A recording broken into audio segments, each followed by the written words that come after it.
everything's okay. Everyone here are our friends. Yeah. Yeah, we did some weird shit in front of those kids.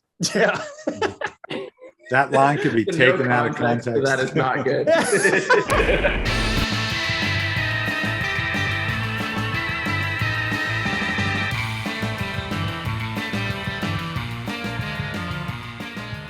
I'm hardwired. I got my mic going. I'm in my shop today. Got your $6 million lunch, man. Right there. There's a fly in here, so if I swat shit around, it's because pure evil has entered the room. So that's my $6 million man lunchbox. I haven't put my Halloween one up yet.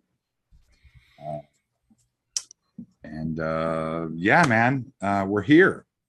And you're hanging on every word that I say. What episode is this? This 33? 33. Is it? Is that correct? 33. You're sure? Well, the last episode was 32. Okay, you are right. And guess what? It is our 1 year anniversary. 1 year anniversary. Holy shit. 1 year. 1 year. Is that a real song or are you making that up? Wow. No, I'm doing that was Last Dance. Did a little wow. Yeah. Oh. Yeah. Last Dance, but I was doing 1 year. Yeah. Gotcha. I like that. That was good. Thank you. 1 year. That's crazy. 1 year. Here we are a year later. So much has happened. So much has changed. You and me, we defeated COVID single-handedly. We helped you get through COVID, and we're going to continue helping you get through life because that's what we do. And we're going to keep doing that until you are dead. Life lessons with Christopher and Sean. That's right. Rule number 1, change your underwear every day. Yes, sir. Please. Please. Here we are 1 year later. It's July of 2021. It is hot. I'm here in the valley in my little workshop here. And it's hot. And there's so much going on. So much is still happening. We have a huge, busy schedule coming up. Sean, you and I are going to be doing some conventions soon. 3 of them. I'm super psyched for those. I'm really excited to go have some fun. The first one, Flashback weekend in Chicago. On July 30th, 31st, and August 1st. We will be there. Nick Castle will be there. James Jude Courtney will be there. It'll be a Halloween orgy. Nancy Stevens will be there. That's right. It's going to be amazing. Sandy Halloween Johnson, in your mouth. Yeah, Halloween all up in you. It's going to be great. I'm really looking forward to it. I've been looking forward to doing these conventions and getting into it and going and seeing fans and friends and hanging out and getting into it. Up to the elbow into it. Woo. Okay. Yeah. I want to see you guys. Stop by and say hi. Don't be shy. Come by the table. Yes. And say hello. And I think in Chicago, you and I are going to be sitting together. Yeah. Is that what you said? Or is that the other? Yes. No, we probably will be at all 3, to be honest with you. But okay. Because we're just like, the cutest couple. We really are. We're the photo negatives of each other. Yeah. And we are going to be in Chicago at the end of the month. And then what are we doing? We're doing in September. We're doing. It hasn't been announced yet. Okay, then never mind. But just imagine where we could be in September. Well, you know what? By the time this airs, it might be announced. We're going to be at Horror Hound Weekend Cincinnati. Woo! September 10th, 11th, and 12th. That's right. Very exciting. And then Phantasm in Orlando in October. Beginning of October. It's going to be good times. It is. We're going to have a good time. It's going to be fun, exciting. Yep. So we can do a little horror nights while we're in Orlando. I like horror nights. I like horror. I like horror nights. I like nights with horror. I didn't say that. That was you. What? I like Hashtag horror. Time's up. Hashtag Time's up. Hashtag I'm canceled. We were talking conventions, fun, horrors. That's right. That's right. It's, man, the AC. I'm like, I need a coat. The AC. All right. Okay. I'm being chivalrous because Stephanie's working on her pop-up. She's prepping for her pop-up at the Sugar Mint next Saturday. And she's in the back room where I usually record. And she's got all her stuff set up. And she's getting ready to go. And I don't want to interrupt her. She's knee deep into it. So I was like, I'll do it out in the shop. So I'm out in the shop. Why do you not have as a fan? Why do you not have AC in the shop? I usually don't need it. I usually open the door and the air comes in and it's fine. I usually don't need it. But times like this, maybe I do. So stop biting my head off, man.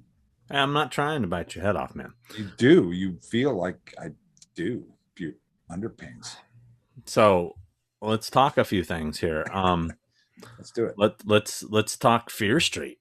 I mean, because that's like the hot topic right now. It's getting some traction, as the kids call it. Yeah, as the kids say. It's episode 1 and 2, 94 and 78 have dropped, and by the time this airs, the third one will have dropped. Yep. And it'll all have gone to hell at that point. Third one is where it just goes off the rails. No. But no, it's I've been having a lot of fun with it. I really enjoyed both. I mean, they're not perfect films by any means, but they are a lot of fun. I'm really enjoying them. I'm digging the stuff you did a great deal. Cool characters and good times. And I think for any horror fan, young or old, you can definitely have a real good time with these films. I read some negative comments online that, don't take shit so seriously. Just have fun. These aren't meant to be the new classics. These are fun. Right. Yeah. So. Yeah, I think, coming out of COVID and coming out of everything and coming out of all the horror films as of late, this new generation of horror films that are really hardcore downers and really they're dark films. I think that splash of cold water in people's faces when it comes to the horror genre of this nature is a little, people are like, what? Wait a minute. This isn't what people are making these days. And I think, like you said, you're just supposed to have fun, man. You're supposed to enjoy it. They're supposed to remind you kind of why you loved all those horror films of the past and maybe help you revisit them.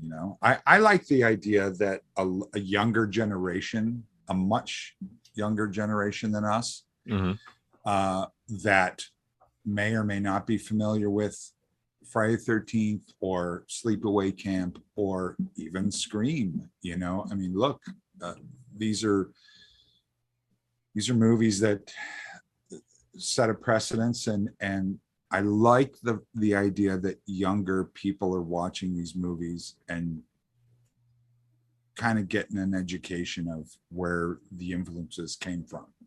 And I like that. I think it's a good thing. I think it's an important kind of turnover. And I think it's cool. At least that's what I hope that's happening. People go 78. What are we talking about? And then they read reviews or they read things about it and they say Friday 13th. I've never seen that. I'm going to watch that. Or Sleepaway Camp. Or I think it's great. I think it's going to do more for the horror genre than people think. I hope so. People, like I said, people seem to be digging the designs, the stuff you came up with. I mean, the skull mask killer, simple design, really. It just has the right things that seem to be resonating with the fans, and Nightwing, also another cool design. And I mean, it's, I think, it's just fun, man. It's just fun. I really have enjoyed them. And, I have they have their problems. I was about to get to. They have their problems. I think number one, both are too long. Cut about 15 minutes out of each one. I think those could be a lot tighter, and more people would enjoy them if they weren't padded so much. And you and I spoke about this before, the over explaining of everything. Yeah. It's like, yeah, not everybody's a moron. If you were doing a shot every time they said curse or shady side, you'd be shit-faced 30 minutes into the movie. Yeah. It's like, I get it. Don't, over explain the curse and shady side, but don't explain the big blob thing that's in the middle of the cavern. What the fuck is that? We're going, they under explain things and over explain other things, and just to drive it home. And I'm right there with you on that. And my biggest, the moment I feel the biggest mistake, I don't know who did this, I don't know whose idea or how it ended up the way it ended, but I thought there could have been such an forever iconic moment at the end of 78 when they're all coming from the various directions. You see the different, killers coming, and then suddenly a couple of them just poof, like they were never there. They just disappear. And you just have two of them going at our two characters, when you could have had them all going at them, which would have been terrifying, because it was terrifying when they were coming. But especially that little Billy kid, if I had seen him going to town on them too, the whole thing was just freaky. But it was suddenly like, oh my God, he's coming. Wait, where'd they go? Wait, where are they? Yeah. It was that was a huge missed opportunity. Whoever fucked that up, you blew it. You had a moment. Man. You had a moment that could have been amazing. Yeah. Yeah, I 100% agree with you. I think having all those killers go to town on at least one of those girls would have been great. How often do you have multiple killers? I thought that sequence when they came out was really pretty effective and creepy. I thought it was really neat. When they're coming from every direction? Yeah, it just didn't follow through. But yeah, I thought it was super cool. I also enjoyed the origin of Nightwing when he finally turns around and you see him with that interim mask. We made a couple different stages of masks, and that was the first stage of it. But I thought that was really effective.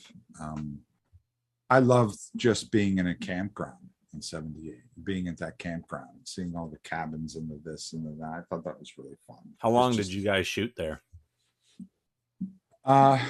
That was a long one. That was, I think, 6 weeks. 6 weeks at Camp Rutledge. Maybe not that long. Maybe it was 4. Could have been. I think it was maybe 4. I don't. It's all a blur because we did those back to back to back, and it was, there was a lot. There was a lot to deal with. I wasn't really paying attention. And that camp is way out there. It is. I remember that little dirt road getting to that camp seemed like it went forever.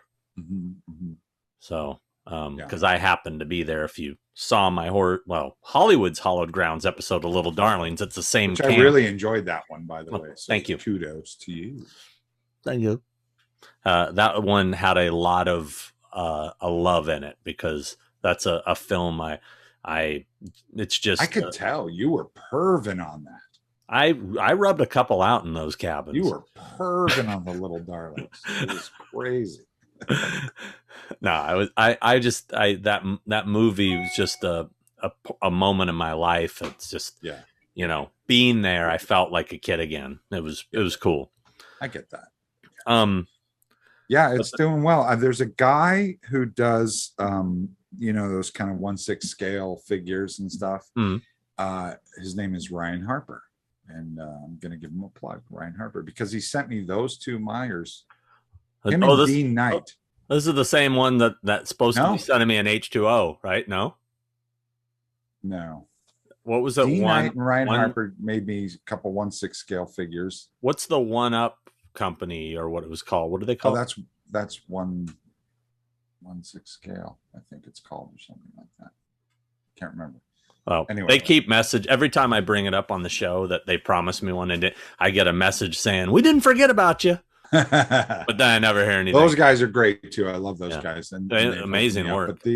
But Ryan Harper and Dean Knight hooked me up with these two guys over here, and they're starting to do stuff. But Ryan actually just sent me a thing. I think he's getting into doing Fear Street once. He sent me a skull mask, 1/6 scale skull, and I was like, oh, look at that, that's cool. So I'm excited that hopefully people will be doing 1/6 scale of the Fear Street killers. Wait, awesome. he sent you the figure already, or just a picture? No. He's just getting started on making one. Okay. No. But he's a very nice gentleman, and did a great job on these figures back here, and on the heads. He does the heads, and Dean Knight did the figures for me and stuff, and very nice. But he's starting to do Fear Street ones, so I'm super stoked to start seeing Fear Street figures, and then also I'm getting message after message after message asking if Trick or Treat Studios is going to pick up the Fear Street license and do Fear Street masks, which I would love that. I think it's great, but I've been going back and forth with Zephyro, and we're trying to figure out how to get the license, and so he could do those. So that'd be super cool too. So it's gonna be rubies or something. They're gonna look nothing like that. Exactly. It'll look like Nipsey Russell. What the hell is that? Yeah, this made me, with talking about those figures, reminded me of, have you seen that new American Psycho one that's coming out from Iconic Studios? I think I did. Yeah, it's a 1/6 scale. It's 6 scale, and it's insane. I mean, the one I bought that sort of bootleg one is insane, but right. This one kind of takes it to another level. That's cool. It's amazing. Oh, cool. Yeah, I already ordered one for her, of course. Oh, cool. Awesome. But that one's really nice. I'll put some pictures of it here so people can see what it looks like. It's cool. It has a blood effect on the axe that looks like blood's coming off the axe. It has a posable trench coat so it's like he's in motion, like the trench coat can be flying. It has the raincoat. It comes with a little phone, headphones, all kinds of shit. It's pretty neat. Cool. Different head, like a screaming head and a calm head. Does it come with a Huey Lewis sports cassette? I don't think it does, probably because of licensing on that. But my other one came with the Huey Lewis CD. Yeah. Oh, really? Yeah. Oh, that's fun. Very good. Like the nail gun, briefcase, different weapons. Mm-hmm. It's pretty cool. Also, little bit of bad news. We lost Richard Donner, obviously. Yes. What an amazing director. Yeah. Did you ever work with him or meet him, or? I never did. Me neither. I would love to. I was a huge fan of Richard Donner. Huge. Oh yeah. I mean, like I said, I think I did a post on my Instagram when he passed away.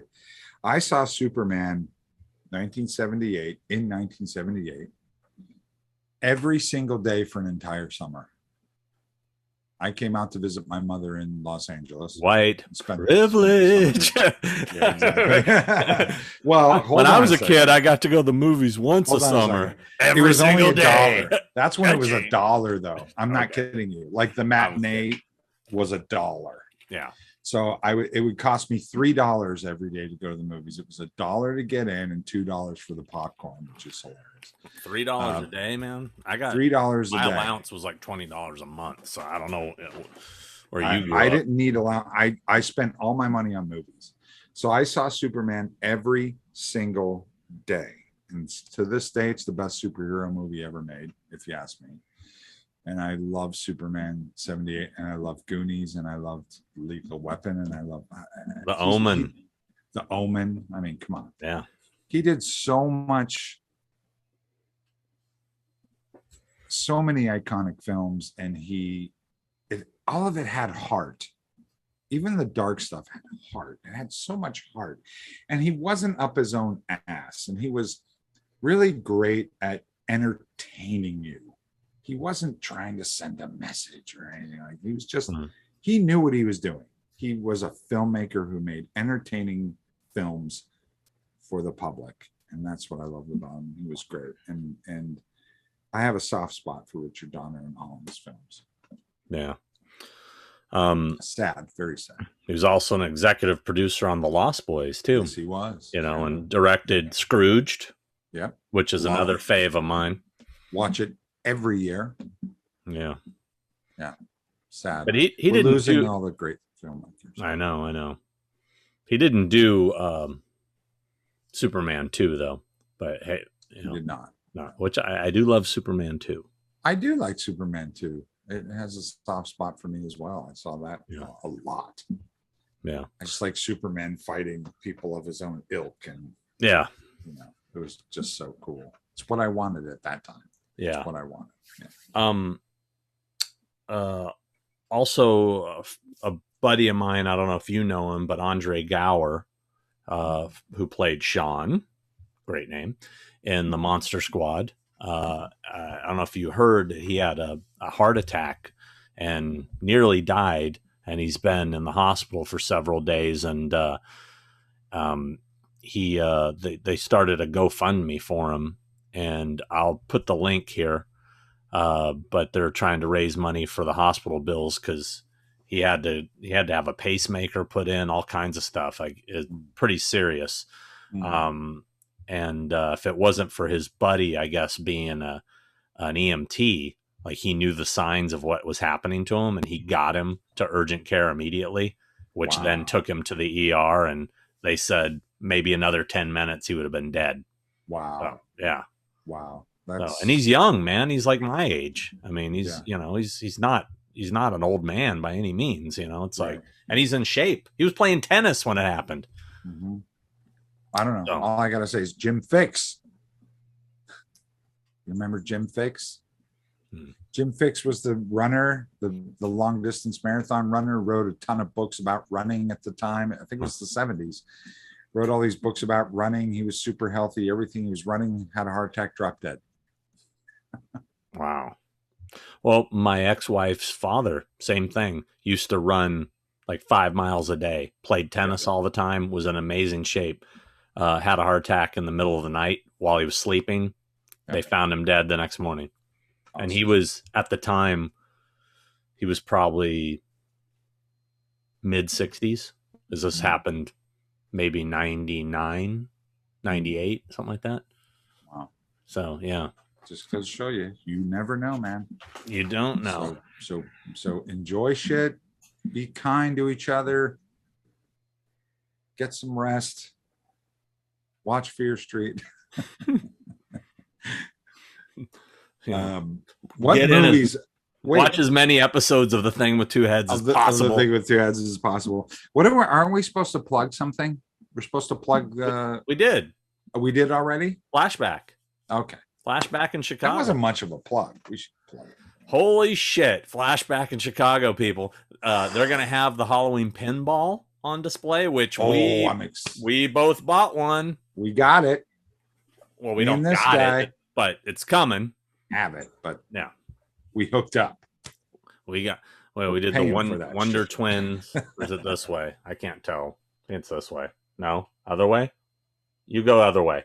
For me, I'm seeing it this way. Okay, that works this way. Let's try the other way just in case.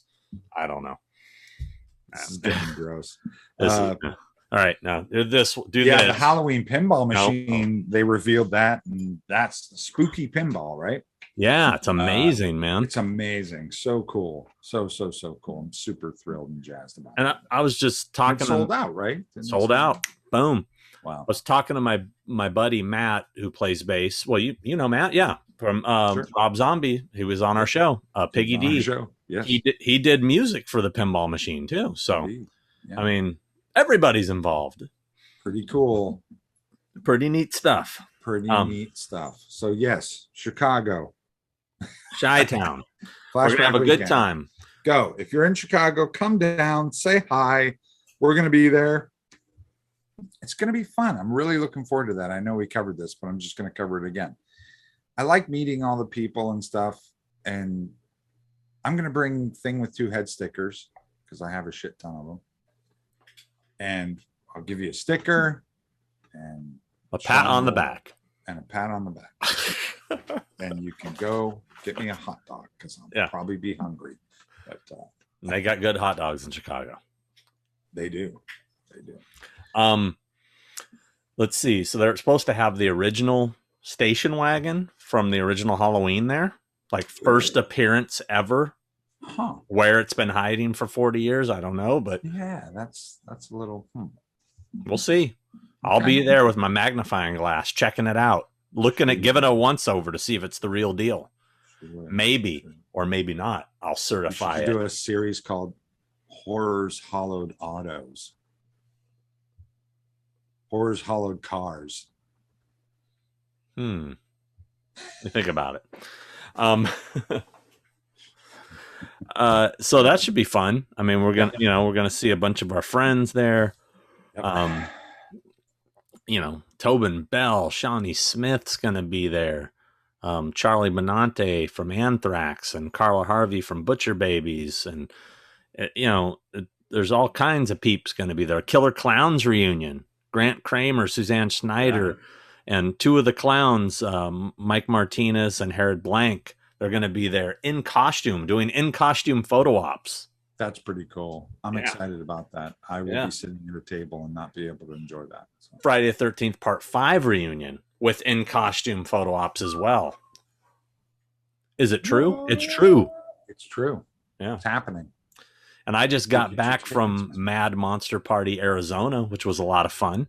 I'm going to be dropping a little video I shot from there, showing a little behind the scenes shenanigans with some of the Scream peeps and the Friday Part 5 peeps and James Remar being James Remar.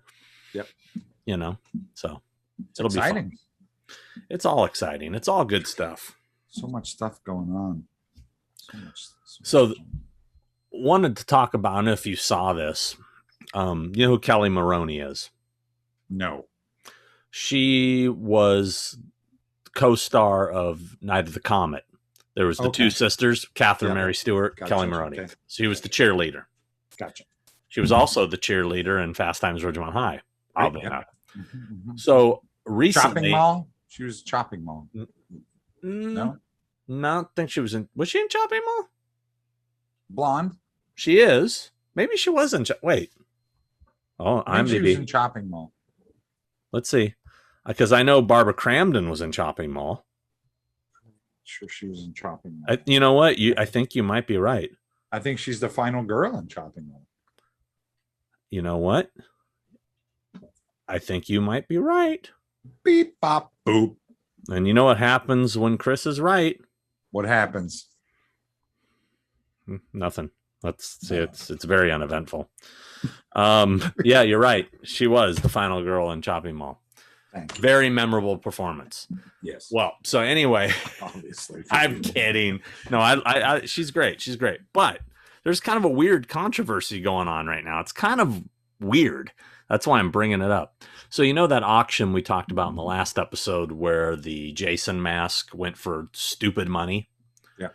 Well, her cheerleader outfit from Night of the Comet sold, and it sold for like $9,500. And apparently she was bidding against the person trying to get it. Oh. And she lost. Nobody knows who bought it. If anybody out there knows, or if you're the one, drop me a line. I'm just curious who has it. I won't say anything. But she's kind of gone on this little like campaign online to try to get it back, and sort of like shaming the person who bought it into like selling it back to her, which I know it's kind of like, she insinuated that like it was stolen, but then I'm hearing that it wasn't, that she sold it to someone who said they would never sell it, but then they decided to sell it. And now she wants it back. And it's kind of like, well, A, you sold it the first time. It's not hers. Yeah. And B, you lost on the auction. Right. So it's kind of, obviously the person who bought it is a fan. Right. And this fan that was all stoked to have this thing is now probably hiding in the closet, like, can't even brag about having it because she'll, who he or she will be attacked by Night of the Comet fans that are, obviously going to be behind her. Right. I just kind of feel like I don't know. I doubt it. I think somebody that wants it that bad. I mean, I know collectors that it's not about bragging about having it. They just no, I know, but want it for you almost have to themselves. not even talk about it. Like, just like, you know, you want, I mean, if I was the person that bought it and I saw all this crap online, Right. but I wanted to keep it, I would be afraid to, I would like, it would be the big secret. Again, maybe they don't give a shit. Maybe they don't want to tell anybody. Maybe they just want to lay it out on the bed in the shape of as if they were the person was in it. And then you know where I'm going with this, and you know you're all thinking it. It's like, But anyway. Kelly, you can have this back slightly used. Yeah, that's a tough thing, man. Then you should have held on to it in the first place. You know? Yeah, I don't know. I just kind of feel I mean, if that happened to me, like if one of my props suddenly, the person that used it in the film went on some like campaign to get it returned to them. Mm-hmm. And then I think she started a GoFundMe to fund to get it back. Which is like, see, that's just I don't know. I think it's kind of like, you know, why don't you just pay somebody to make a really nice replica? I mean, I don't know. What's the, well, I mean, I don't know. Do you want it because you want to wear it in costume photo ops at conventions? You think maybe that'll make you extra money? I'm wearing the screen. It might be that, but it might be that she wants it for her retirement. So then when she needs money later, when she gets older, she can sell it and have some money. I mean, you don't know. It went for $9,500, which is more than it probably should have gone for. I mean, I don't think that's a retirement piece. I mean, it isn't, but it, you know, look, it's a lot of money sometimes for people. That's all I'm saying. I'm trying to be devil's advocate here. I'm not saying she should go after the person. That's, I think what's done is done. You shouldn't have gotten rid of it. And it's just an outfit. Yeah. And, but also too, you know, saying, why don't she have a replica made?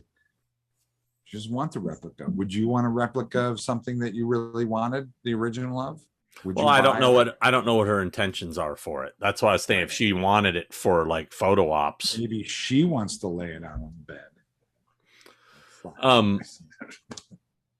I don't know. I kind of feel like, okay, you put it out there that you were the one who lost. You were the one who was bidding against the winner.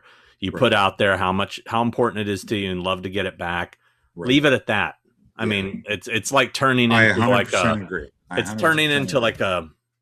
They're knocking on doors. Have you seen this cheerleader outfit? You know, I mean, if you're doing a GoFundMe page to try to finance you getting this back from someone who fair and square got it, then that's a whole nother thing. I don't agree with that. Because then let's say the person goes, okay, you know what? I really wanted this, but I'll sell it to you, 20 grand. Right. Will then you be the bad guy? Like, are you kidding me? And then everybody's like, what a dick. And it's like, well, yeah, setting them up for you can't really win. It's just a dick. Yeah. You can't really win. No. So that's one of those things where it's like 6 jars of jelly and no peanut butter. And I'm the fucking dickhead for asking for the peanut butter. Oh, I get it. You know. Yeah. Any new get off my lawns or anything you want to talk about? I don't have any new get off my lawns. I watched something recently. Hold on. Werewolves Within. Wow, that's a great cover. It was it's I enjoy I enjoyed it. I enjoyed the movie. Did you? I did. I mean, it's I would never watch it again. Right. But it was fun. It was fun. Yeah. It was fun. I really didn't like the werewolf design at all. Thought that was terrible, but the movie was good, and the friggin' AT&T girl was great. The AT&T girl? The main girl. She's the chick who's in all those AT&T commercials. I don't see commercials. I refuse to watch commercials. I have no idea. It's hard to miss. She's been the AT&T girl for like years. Really? Yeah. And it was funny seeing her be all foul mouthed and stuff, like, because she's, you know. Yeah. I enjoyed it. I enjoyed about the first 3/4 of it. Mm-hmm. Then I was not crazy about the ending. I actually, honestly, was not expecting to see a werewolf of any kind, and I was hoping that I wouldn't. I'm with you. It would have been better if we didn't see a werewolf at all. If it was all sort of imagination kind of. Yep. I agree with that. I was, unless they had delivered a really kick-ass design, and that's where they failed. Yeah. Is the wolf Which, by design. the way, unless it's Rob Bottin's Howling Werewolf, don't even try. Well, speaking of Rob Bottin's Howling, I was going to say it was more along the lines of D. Wallace at the end of Howling, but right. It wasn't. But I was not crazy about that. I wasn't crazy about the ending. I thought it was funny. I thought it was cool. I thought it was fun. I did enjoy it up until then. I was like, meh. And I really like that character. And I don't know, again, it's a trend in movies where we take really likable characters, if there are any, and then make them really unlikable. Like, why is everyone going to be a dick? Like, just, meh. Well, that was my problem with Fear Street 78, is the lead girl wasn't likable, in my opinion. And the lead girl in 94 really was. Right. So, or you get more of her in 1666. So all right. All you want. All right. I went to the Fear Street 78 premiere, which was lovely. It was fun. Had a good time. Talked to some of the lovely young kid actors. That was lovely. You grabbed a lot of swag. I gave you swag. No swag. I thought you said they gave you like the cool swag bags. They did in the 94 premiere, not in the 78 premiere. They kicked it down a few notches, but it was still fun. So that was good, out in the big park in downtown LA, which is lovely. Again, what else are we talking about? Are we doing questions and shit? I got questions. We got questions. Oh, by the way, we got a package today. We did. What did we get? You got a gift. I didn't. This is from Emiliano P. Didn't put the last name. Dear Sean and Chris, first things first, you guys rock. I love the thing with two heads. I only have common interest when you talk all things Halloween. The references to other horror movies and rock music go over my head, sadly. So props to you guys for still be entertaining enough to keep on watching. It's refreshing to know you guys share similar political views. Oh, don't get into political views, guy. And okay, I see you moving. For a second, I thought you were really. For a second, I'm like, is he really frozen? I was waiting. And are just all around cool guys. One day I'll get a chance to shake sanitized hands with you both.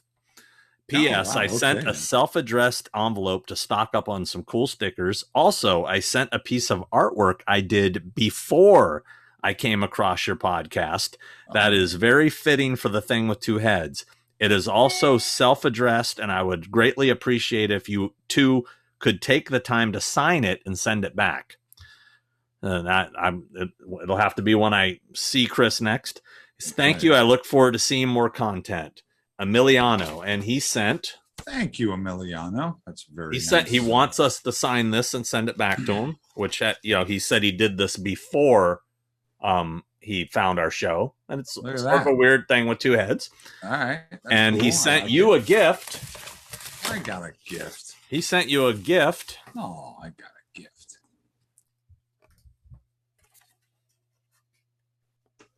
What is that?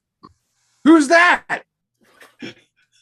What? Oh, surprise! Surprise guest! Surprise guest is Mr. Nick Castle. Here he is. Created by the great Chris Nelson. Hello, Mr. Castle. Oh my God, it's such a pleasure to see you. What a surprise! Let me quote Harrison Ford in Raiders of the Lost Ark. That thing should be in a museum. Anyway. Yeah. Anyway. I still don't have a cover of whatchamacallit for. Plastic thing. Why? I don't know. I'm lazy. All right. I've had it. I'm just going to get you the proper everything. I'm going to get you the proper accoutrement, and I'm going to bring it over to your house, and I'm going to, that's it. That's it. Yes. I've had it. Yes. And I know that's your intention. I know you're just sitting there going, if I hold out long enough. No, I figured one of these bozos will. or some fan would do it, as a nice gesture. And then I would always mention them. And exactly. And I put a plaque in it that said from the desk of, or etc. That's a great idea. So if somebody happens to be at, say, Flashback Weekend in Chicago, or Horror Hound in Cincinnati, or Phantasm in Orlando, Nick would gladly accept a case for his mask. That's right. That's true. That's true. As long as it's folded up and I could take it back on the plane easily. Oh, wow. That just went out the window. Yeah. Okay. Forget it.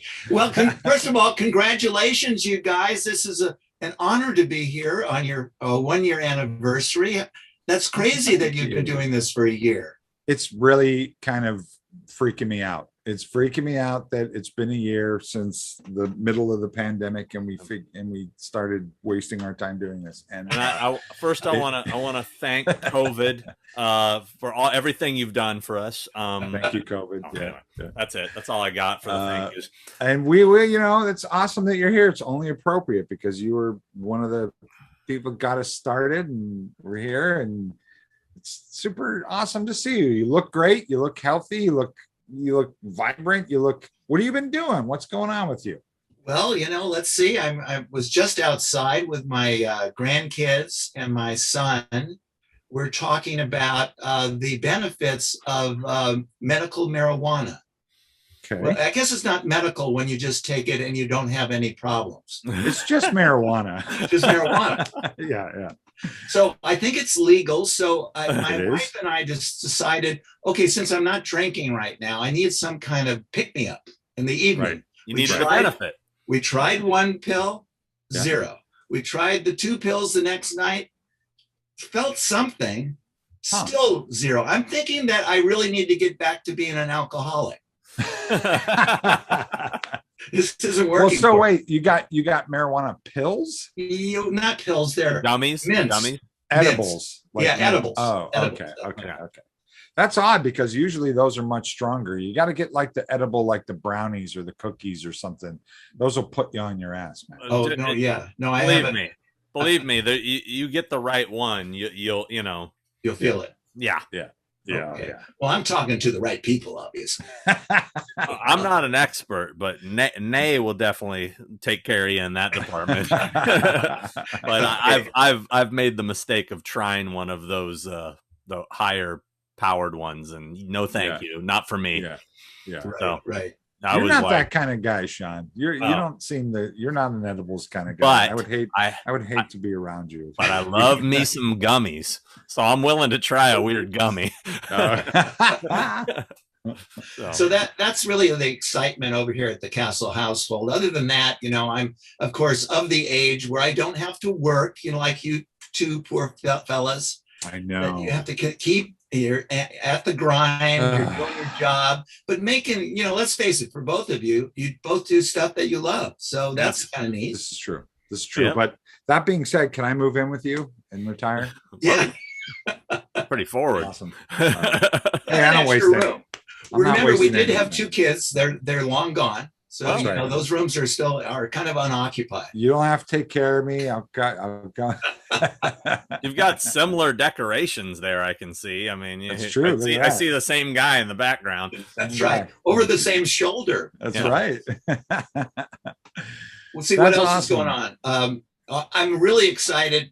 Sean has booked me into a couple of shows, as he alluded to, and the next and the first one's going to be like in, what is it now, a week and a half or about 2 weeks? No, 3 weeks. 3 weeks. 3 weeks. I'm leaving actually in 2 weeks for other adventures in the Midwest, and then at the end of that next week I'll be in Chicago, which will be quite a lot of fun, I imagine. Where you get to reunite with your station wagon. That's right. Yeah. Oh, for all the fans out there, yeah. And did you drive that station wagon? Was that you? That was my work, and I wasn't paid any extra for that. You didn't get a bump. No stunt pay. No bump. John Carpenter's Jeep. or Deborah Hill was cheap. I'm not sure, the two of them. No, but I had to do the thing where, you stop short, remember, during that scene? And that had to be done almost like a stunt. Yeah. So I'm pretty proud of that. Still no bump. I'm going to call John and tell him you deserve a bump. But this is pretty amazing that somebody found this vehicle and restored it, or at least found it and propped it up, and we're going to, hang around it for a while. I know. I'm really curious to get the backstory of that. Oh, look at that. I was feeling left out. Yeah, you were. I was wondering where that was. Where do you keep that? It's gonna be in a case. It's under your bed right now. No, it was in the toy room, but I haven't had a chance to put it in the case yet. That's a whole thing of getting those out, which is all right. It's on my list. All right. But we were talking about the station wagon from Halloween. Yeah. And I'm really curious to find out the story of that. How all of a sudden did that just show up? Yeah, I wanna chat with the guy about it, and I have a lot of, as you know, Nick, I told you I have a bunch of never before seen photos, and there's quite a few of that station wagon from many angles. So I'm going to do a little detective work when I see that bad boy. So Nick, would you be able to identify if it was the real deal? Oh, let's see. Did I put my DNA on that steering wheel? I think I did. Other than that, no. I'm afraid I'm going to have to rely on the person's, expertise in terms of where he got it from. Maybe do some carbon dating of the wheels or something. Excellent. Well, I'm looking forward to hanging out in Chicago with you. Are you going? You're coming? I am. I'm going. That's fantastic. I didn't know. Yeah, you're part of the celebrity crew. Well, I wouldn't go that far. Yes, he is. Yes, he is. But I will be there. I'm going to be sitting there next to, probably near you, where you'll have the big long line. Yes. And I'll be sitting there eating a Chicago dog, I think. Yeah, we'll both be sitting next to you, Nick, watching you sign all weekend. That's right. We'll be watching you sign. Oh, you get to meet hopefully my best friend from a long time ago, Richard Chudnow, who's the funniest human being in the world. Awesome. So he'll be down there. I'm going to be in Milwaukee before then. We're going to drive down and have the whole weekend. He's going to stick around, and so I think you'll have a treat. Oh, that's awesome. I'm super excited about that. Yeah, that's great. Well, I love funny people, and I look forward to that. I'm looking forward just to hanging out with you guys and meeting people and signing stuff and going out to dinner. Hopefully, yes. Yeah. If I don't just go to bed at the end of the day because I get tired. I need naps. Oh, okay. I do. I need naps. Yeah, sorry, I'm a nap guy. But I'm starting some naps too. That's a good point. Naps are kind of, they're looked down upon as if you're they really are. Yeah. You have to be an old person. You don't have enough energy. But what if it's just that little? Doesn't have to be long. No. It's called a power nap. Power nap, exactly. 15 minutes. Boom. Let's start a whole 30. Okay, an hour. But let's start a club so that it looks cool to take a nap. That's right. I'm in the cool nap club. It's just me. I'm the only member. But I'm excited. Chicago, you're going to be at that one, and you're going to be at Phantasm in Orlando, right? Yes, you too. I'll be there too. And Horror Hound Weekend in Cincinnati. All three of us are going to be there too. Yeah, I'm in Cincinnati too. When is that? That was a carryover from last year. It was it's September 10th to the 12th. Oh my God! More money. Oh, I mean more fans. That's right. August, September, October. You got boom, boom, boom. Oh, that's great. Oh, that's fun. I totally missed this. It's been so bland. Life has been bland without. Have you done any since we're slowly coming out of COVID? Have you done any? No, this will be the first one, right, Sean? Yeah, Chicago will be your first. What has continued to be of interest to the fans and to the promoters of the materials that I sign as Sean well knows, is that over this last year, I don't know how many times have people come over to the house signing hundreds of autographs and stuff like that. So we're doing it again on Tuesday. Yeah. So that's been fun. And you know, so there's still a connection there. I'm sure they're being sold or else they wouldn't be coming back. So hopefully fans are having fun. And I kept on the Cameo app this year. So I got to engage with some of the folks there. So it's been fun. I really, as Sean confirmed in his pitch to me, eventually, you know, getting on board this thing, that you'll have fun and you'll meet a lot of nice people. So that has been the case. So I haven't lied yet. You haven't lied yet. Yet. He keeps taking 10% of all my money that I get. Who does that? I don't know if that's right. Monster. Big monster.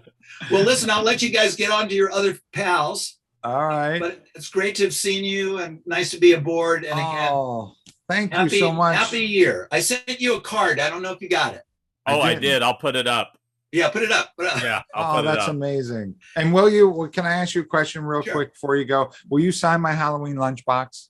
Of course, dear. I'll pay you for it. Yeah, I know Sean will charge me for it, but I don't. I'll do it. You have to still give Sean the 10%, but I'll do it for $4. I need $4. All right.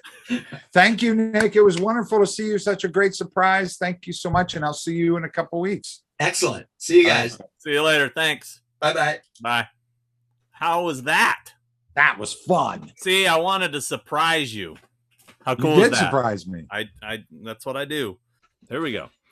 This question is from Hungry Wife. Hungry Wife. You guys regularly get 3,000 to 4,000 views, not because of some big announcement or scoop or some other cross-promotional hot topic garbage that's only important for a day or two, like most other shows, but just because we like watching you guys talk to each other.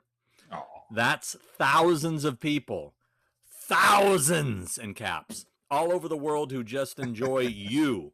That's pretty impressive. I guess that's in regards to us complaining about our thousands of views.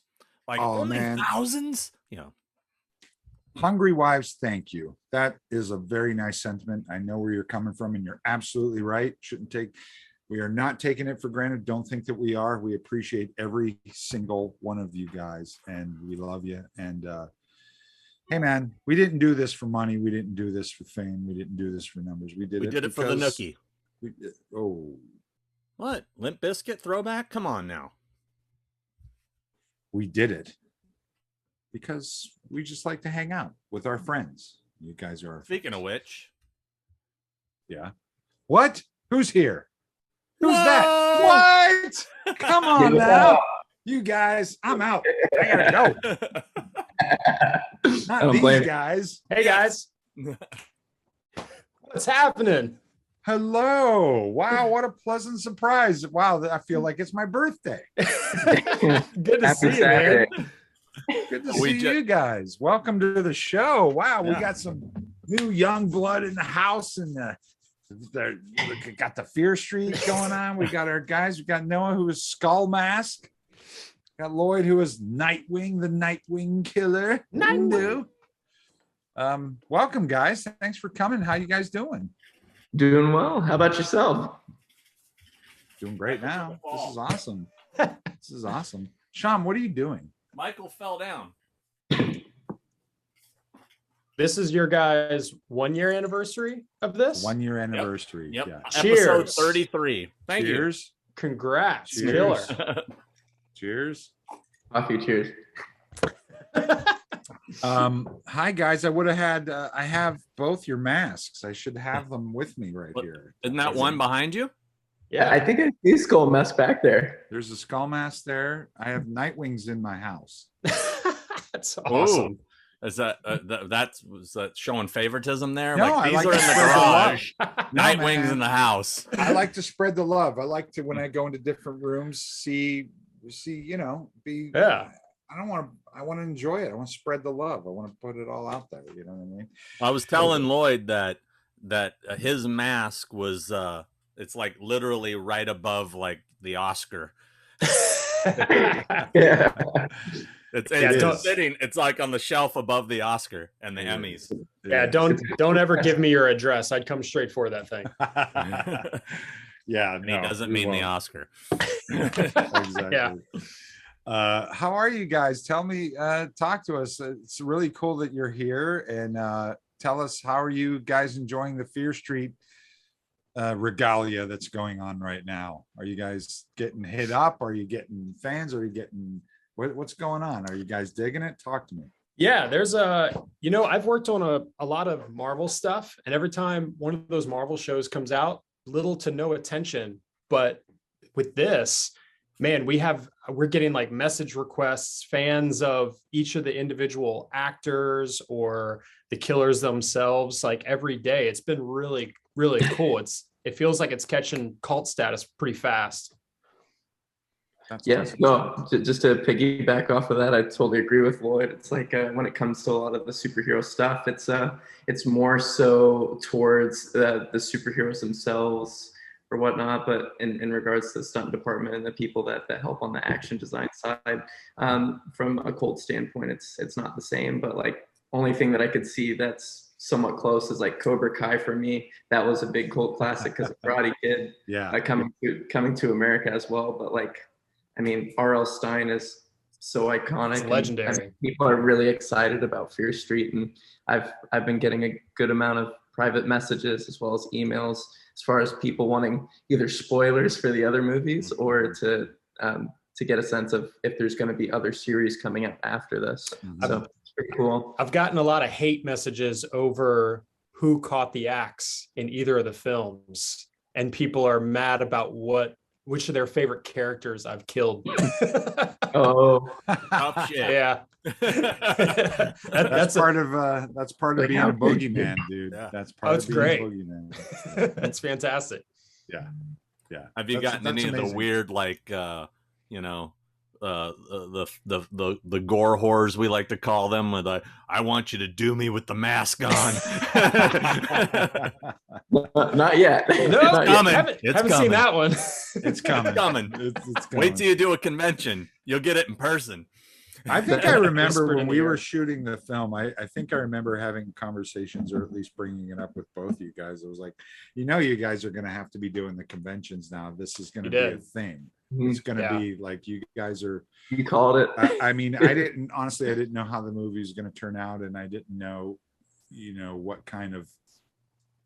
I knew it had the potential to do kind of what it's doing, actually.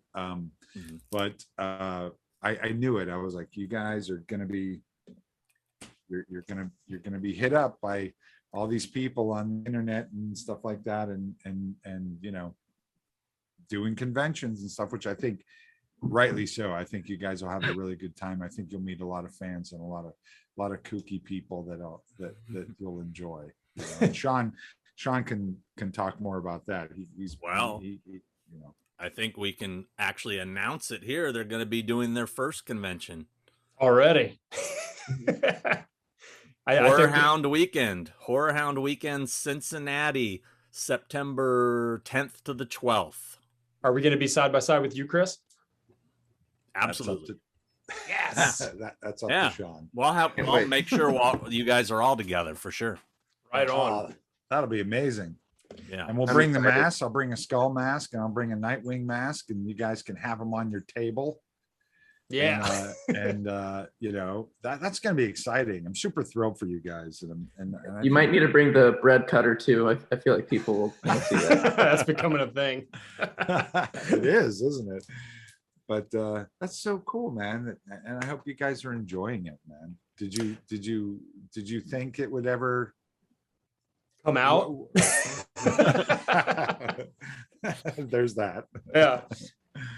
I was excited about it from the get-go, like reading the script and everything. I was like, oh my God, this is really cool. Yeah. Like, especially like between the age group. It's not necessarily, like, to me, a coming to age story, but just like the whole 90s vibe and all that of like these young kids, I thought was really cool. And I was hoping that it was gonna have some justice done to it. So when it came out, we saw it at the premiere and all that. I was really excited, and I think Lee did an amazing job, and just the whole team. I feel like everyone came together and really tried hard. You know, it was good. I was relieved. I was happily relieved. Chris, I can't stop thinking about the very first night we shot in the school, the hallway. It was the first night wearing the Nightwing mask. And I can't see squat. Yeah. And I was essentially starting at Chris, running all the way down the hallway to where Lee, our director, was, getting her notes. And then I'd run all the way back and go, Chris, did that look right? Because I couldn't see squat. So finally seeing Nightwing in the film and him being scary, I was like, oh, thank God. Because I had no idea what I looked like on the day. Yeah. Well, it was funny because I enjoyed the fact that you guys both, as a, you know, when you're a horror fan, and again, Sean can attest to this, when you're watching a villain or a killer, let's say, in an iconic horror film, they have to have their own personality and their own cadence beyond the mask, beyond the what you look like. You have to, it's the way that they carry themselves. It's the way that they attack. It's the way that they kill. It's the way that they, you know, or as James Jude Courtney would say, it's the way you move. It's the way you move, baby. It's the way you move. But I think that you guys both found it's what I really enjoyed, is that you both found your movement, your cadence for those characters. And they're very distinct, completely different styles. Lloyd, you played super aggressive. You know, that character is just super aggressive. Where Noah's character is a little more kind of cat-like, a little more like, you know, I don't know, a little more playful with his victims, you know. It's a real cool. I'm glad there was some dynamic to those, and where obviously the girl, Ruby Lane, she's very just slow and kind of prancy, and you know, everybody had their own vibe, which was cool. Jordan was very seductive, you know, and that was the point of her character. You know, but I started that way, but it didn't go over well.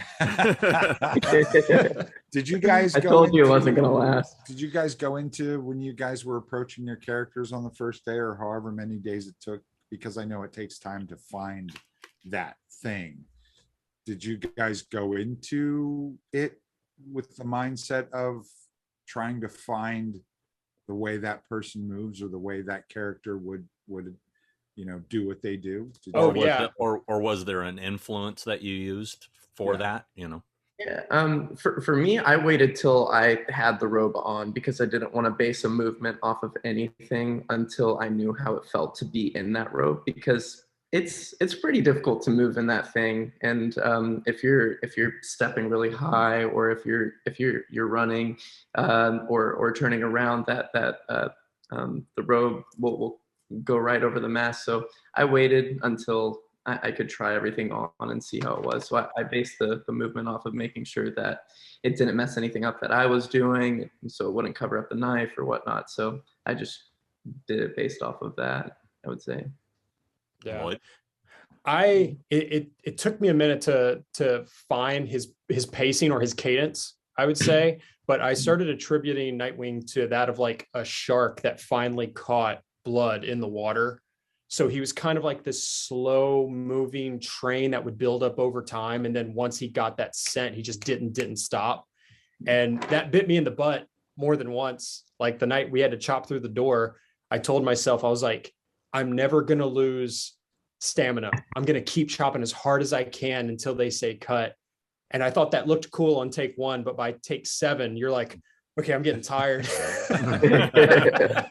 Yeah. But I tried to keep that consistent, that buildup would happen. And then once he saw them, he didn't, you know, he was on them the whole time. Mm-hmm. I think that you guys both did a great job, especially working within the mask. I know how hard that can be. And, you know, I will say that most of the time stunt people, especially stunt men, are giant pussies. When it comes to prosthetics and masks and shit. Yeah. They're like, it's just sticky American. Cut to the next convention where he's getting his ass beat. Anyway. Yeah, totally. What'd you say, I make bro? this no secret. I make this no secret, man. You know, I've said You it a can do thousand these times. huge high falls, but they can't do a cast Right. on the face. Yeah, but they can't have a piece of rubber glued to them. You can be set on fire, but this is sticky, you know. But you guys both really, I will say, and I'm not blowing smoke, did a great job of adapting to the dealing with the masks and not being able to see and stuff. Is you know, look, you hear in interviews and things like I couldn't see and I couldn't breathe, and you're like, and then as the guy that makes the mask, you're like going, I didn't mean to make it hard for you. It's just there's a whole like aesthetic that you have to establish, and you do your best to find that balance between the two. But it doesn't help that it's shot at night most of the time, which doesn't help the sight, and it doesn't help that you're running, doing a lot of laborious physical activity with your mouth covered. I mean, you know, you know, you do the best you can. Yeah. But I will say you guys did a really great job of adapting to being in those masks and being in those outfits and hitting your marks and you know, acting through that rubber that's on your head. I thought you both did a great job. So I just want to say thank you. And you and your team were awesome as well. You guys really took care of us the whole entire time. Yeah. And to make sure that we had everything that we needed. You guys were super tentative to make sure that like we could continue and not die. So, yeah. One of my favorite moments of almost every night of that shoot is I'd be trying to tough it out in between shots, because we could never know, like, are they flipping a lens? Are they talking about it? Or are they actually ready to go? And then I'd look over at Chris, and Chris would be like, I'm taking them out. Yeah, you have to draw the line, because they'll leave you in that mask all fucking night. They won't think about it. They will not get, they do not care. So it's, you know, honestly part of my job to go, no, I'm giving him a break. I'm taking him out. He's got to breathe. And then you guys can wait for 60 seconds. It'll be fine, you know, and stuff. So you have to stay on that. Seeing the end result, I wouldn't trade every second in that Nightwing mask for anything. That mask on screen just looked phenomenal. I found myself more towards the end of shooting, finding just better ways to communicate about it. It wasn't so much of a complaint as people going, well, why couldn't you hit that bag of flour on the shelf? I'm like, I'm reminding you I'm in the mask. Right. Yeah. It's easy when people see you like that more times than not. They forget. They don't know. They've never put that mask on, you know. And I will say, I think it was Lee. I think the director Lee. I think we did put the mask on her so she could experience what it was that you guys were, what you were seeing and stuff, so she could know what that was. And she was like, oh, I get it now. You know, yeah. So. Chris, do you remember the night one, me running into the cameraman, Nick? I do. Yeah. Yeah. Man, Sean, I thought night one of this entire shoot, I was like, I'm fired. I'm out. I had ran down the hallway once, and we were dialing things in, and we we're still talking about how Nightwing should move or approach this. And on the second take, Nick, the camera guy, was crossing me, and I did not see him. He was just lost in the light, lost in the darkness. And I careened into a camera guy harder than I ever have my entire career. And I went, uh-oh, this is it. I'm done. Yeah. Of all people to hit, Nick would have been the best one to do it too. He was the absolute best. Our camera guy was freaking gold on that set. Yeah. Yeah. What about you, Noah? What was the hardest night for you? What's the hardest thing you remember having to do? Honestly, for me, the hardest part would have had to have been that bread cutter. Oh yeah, that's right. that was a difficult night to get that working, because rubber just does not want to go through blades. No, it doesn't. Like a real bread cutter. Yeah, we had a real bread cutter. We did it two different ways, and it kind of worked and it kind of didn't. We had to do it in stages and stuff. It didn't work the way that I kind of really wanted it to, only because of there were adjustments made, like because we did some without the blades, and then we put the blades back in, but the blades weren't as aggressive as they were before they took it out. It was like, well, wait, what happened? So now it changed the whole dynamic in the you know, of the gag, you know. And so there's so many variables and rushing and this, and the tube wasn't as far as into the head as it should have been, and it was just it came out amazing though. Yeah, it did, but you know, I will say, you know, the combination of practical and visual was what made that, you know. Was it silicone? What was it? It was silicone. It was this really thin silicone skin with a scored eggshell kind of plastic interior with a blood tube inside of it, packed with brains and stuff like that, you know, scored skin and scored wig and everything. And so it was quite the elaborate build. Was that scripted? It was creepy. It looked so real. Yeah. Was that a scripted gag or your idea? Yeah, it was scripted gag. Oh, because it's a pretty unique, original idea. I've never even seen a bread cutter before. I mean, I didn't even, you know. Well, it was funny because the whole time prepping, a lot of people on the crew, including myself, were like, a bread cutter wouldn't cut through a head. It just wouldn't do that. Lee kept going, it doesn't matter. It's a movie.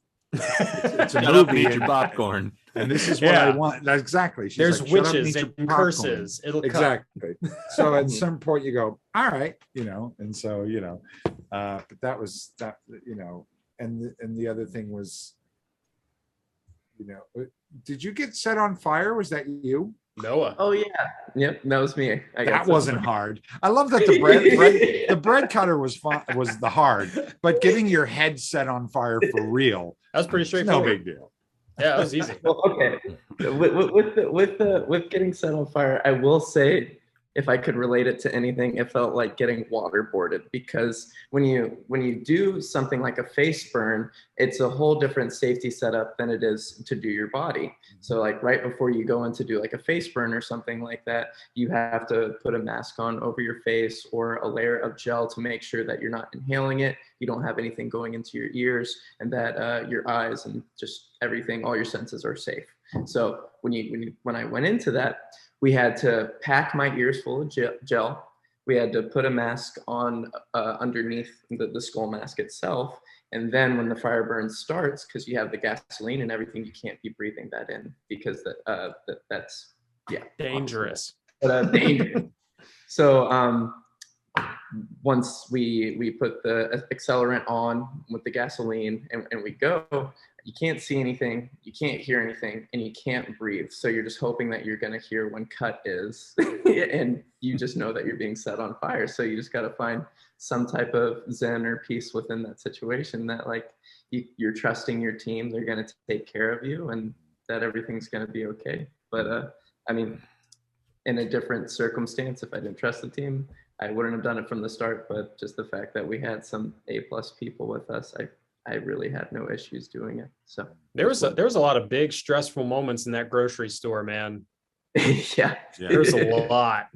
That was a tough week. Yeah. You had the bread cutter, you had that going on fire. We had the Simon's head that we axed. Oh yeah.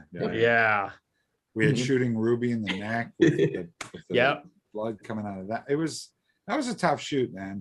And a lot of times we didn't have time, you know, because of time. And it happens a lot these days, especially on movies, you know, you build these gags and you spend tens of thousands of dollars on them. And then because they're not making their day, they go, oh, we can't shoot it. We can't shoot it that way. Or we're giving you 2 minutes to do it. And if it's not right, we're moving on.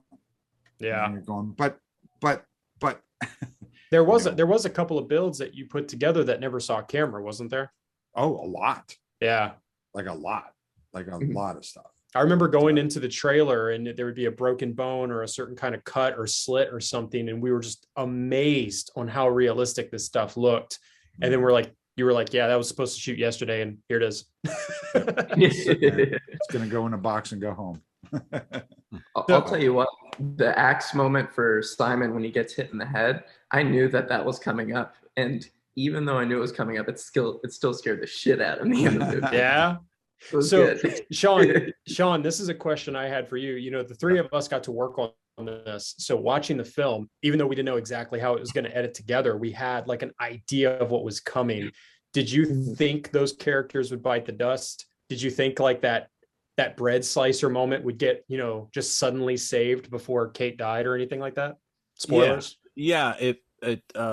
I felt the way it was going, because it was, pretty close to the end of the movie when they both bit it. So I figured it's going to be one of these sort of teen type things where everybody's walks out unscathed. Safe, so yeah. when they both got it, I was like, shit, okay. I was kind of surprised.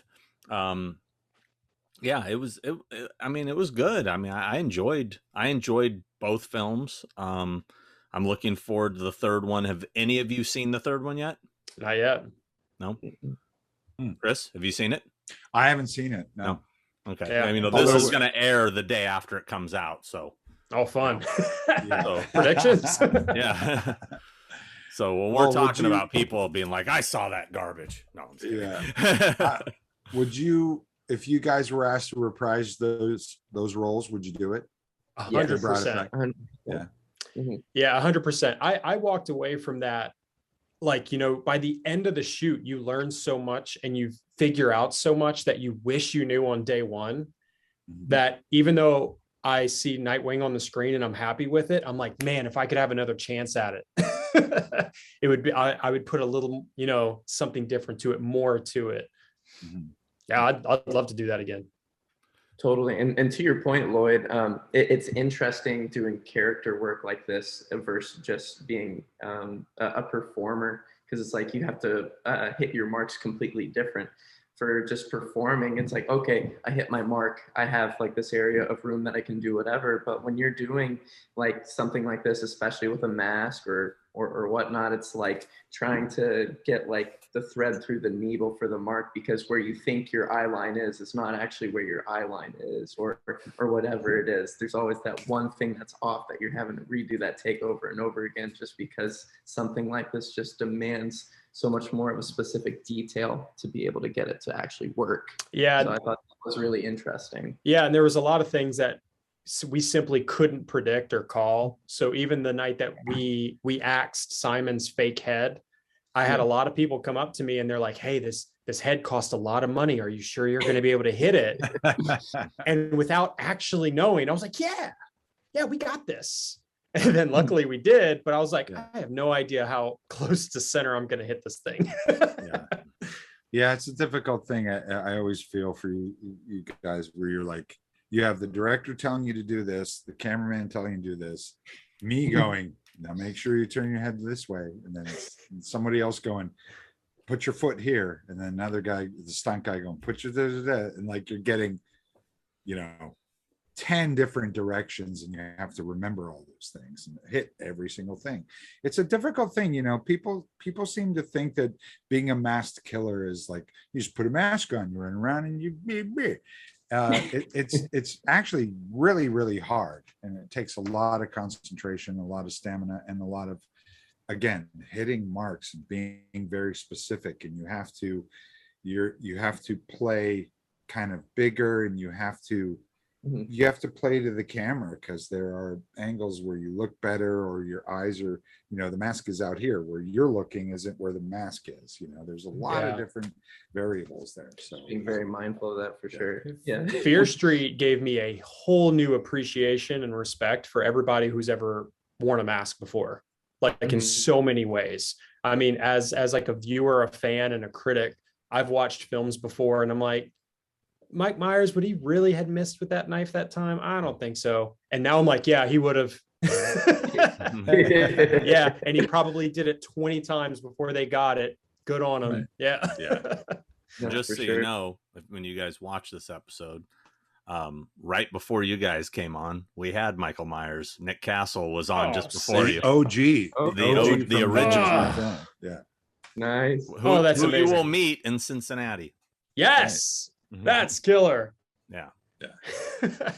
One thing I really loved about, and I think I told both of you about this when we talked privately, was I loved like the homages to, when Noah kills the girl in the mall, it was almost dead on the shot when Drew Barrymore gets killed in Scream. I mean, from the slow-mo coming up behind her and kind of doing that weird sort of stutter stop before he grabs her. And I mean, then Lloyd, the axe at the door, very Jack Torrance from The Shining. I mean, it was the way the camera followed you.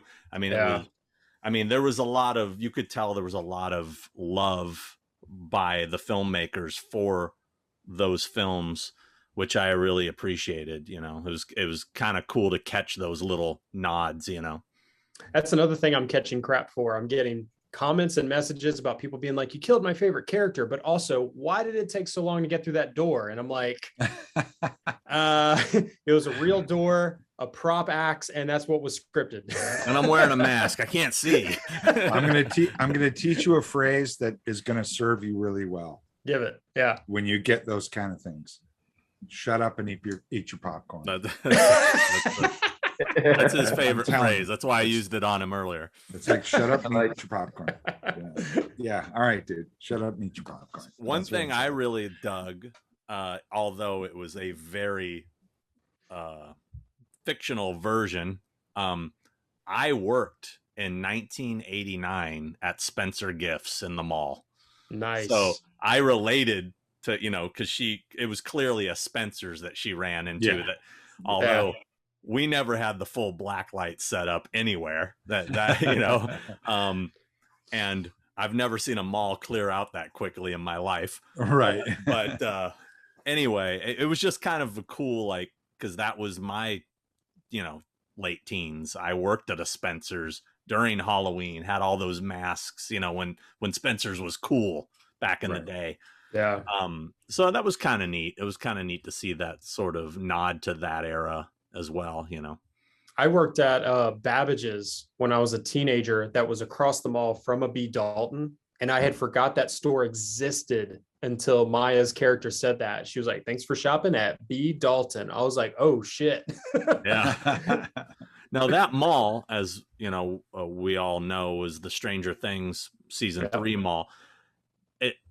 You guys being Atlanta based, had you ever gone to that mall when it was open? Oh, yeah, it's still open.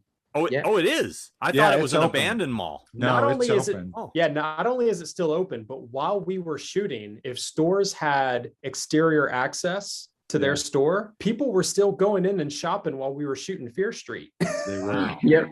They just see the murderers just casually killing people. Yeah, I remember that. I remember people walking into the mall and like they're all like kind of looking and those guys running by and stuff. Yeah, I used to go when I worked on Goosebumps. Oddly enough, I was in Atlanta working on the film Goosebumps, the first one, and I used to go to that mall because my apartment was near that mall. So I used to go there to go to the movies. There's a movie theater in that mall. Yeah, I used to go there all the time. And that's the other thing. People were going to the movies when we were shooting in that mall. Do you remember? Mm-hmm. Yeah, like the movie theater stayed open because they had, you know, 10 o'clock shows, 11 o'clock shows. So people would be going in there. You could smell popcorn was wafting through the mall. And you're like, I was like, I just want to go to the movies so bad. Where did Chris go? Yeah, exactly. There's a comic book shop in that mall. And there was a day that I got there and I got all dressed up. So bloody hands and everything. And then they changed some shooting order and they're like, oh, we're going to get to you later in the day. And I went over to the comic book shop covered in fake blood, and the cashier was completely unfazed. The